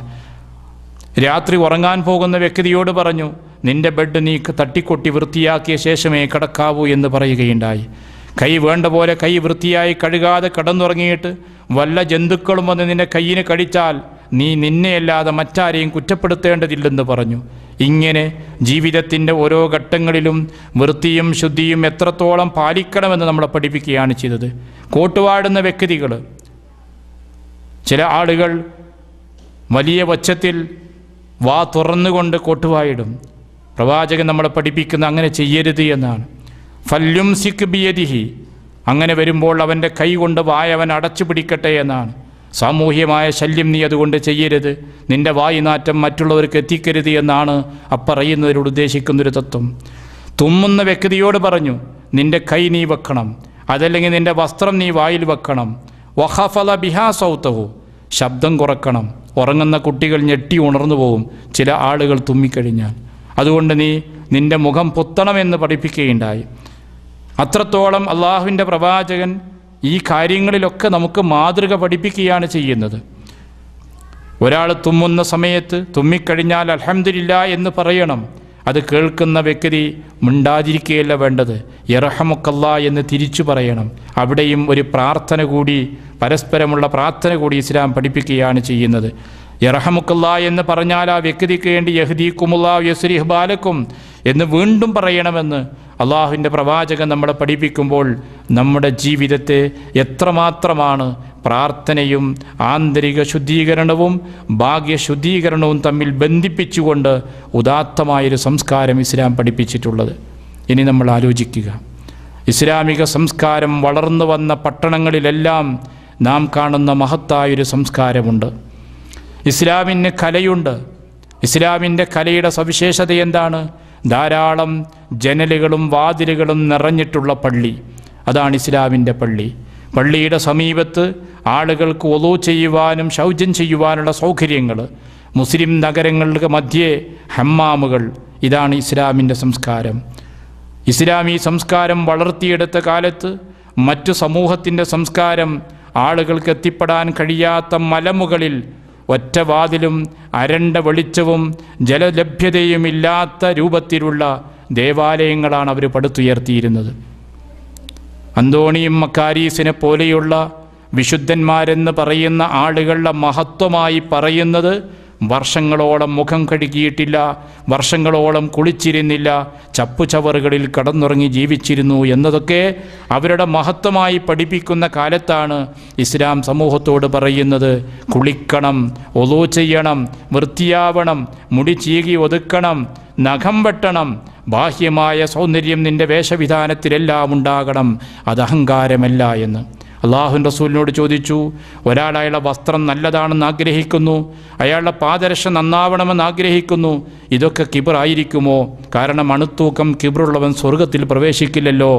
പ്രവാചകനോട് ചോദിച്ച റസൂലുള്ളാഹി പറഞ്ഞ അല്ല, അള്ളാഹു ചെയ്ത അനുഗ്രഹങ്ങളാണത്. ആ അനുഗ്രഹം അവൻ അനുഭവിക്കുന്നത് അള്ളാഹുവിന് ഇഷ്ടമാണ്.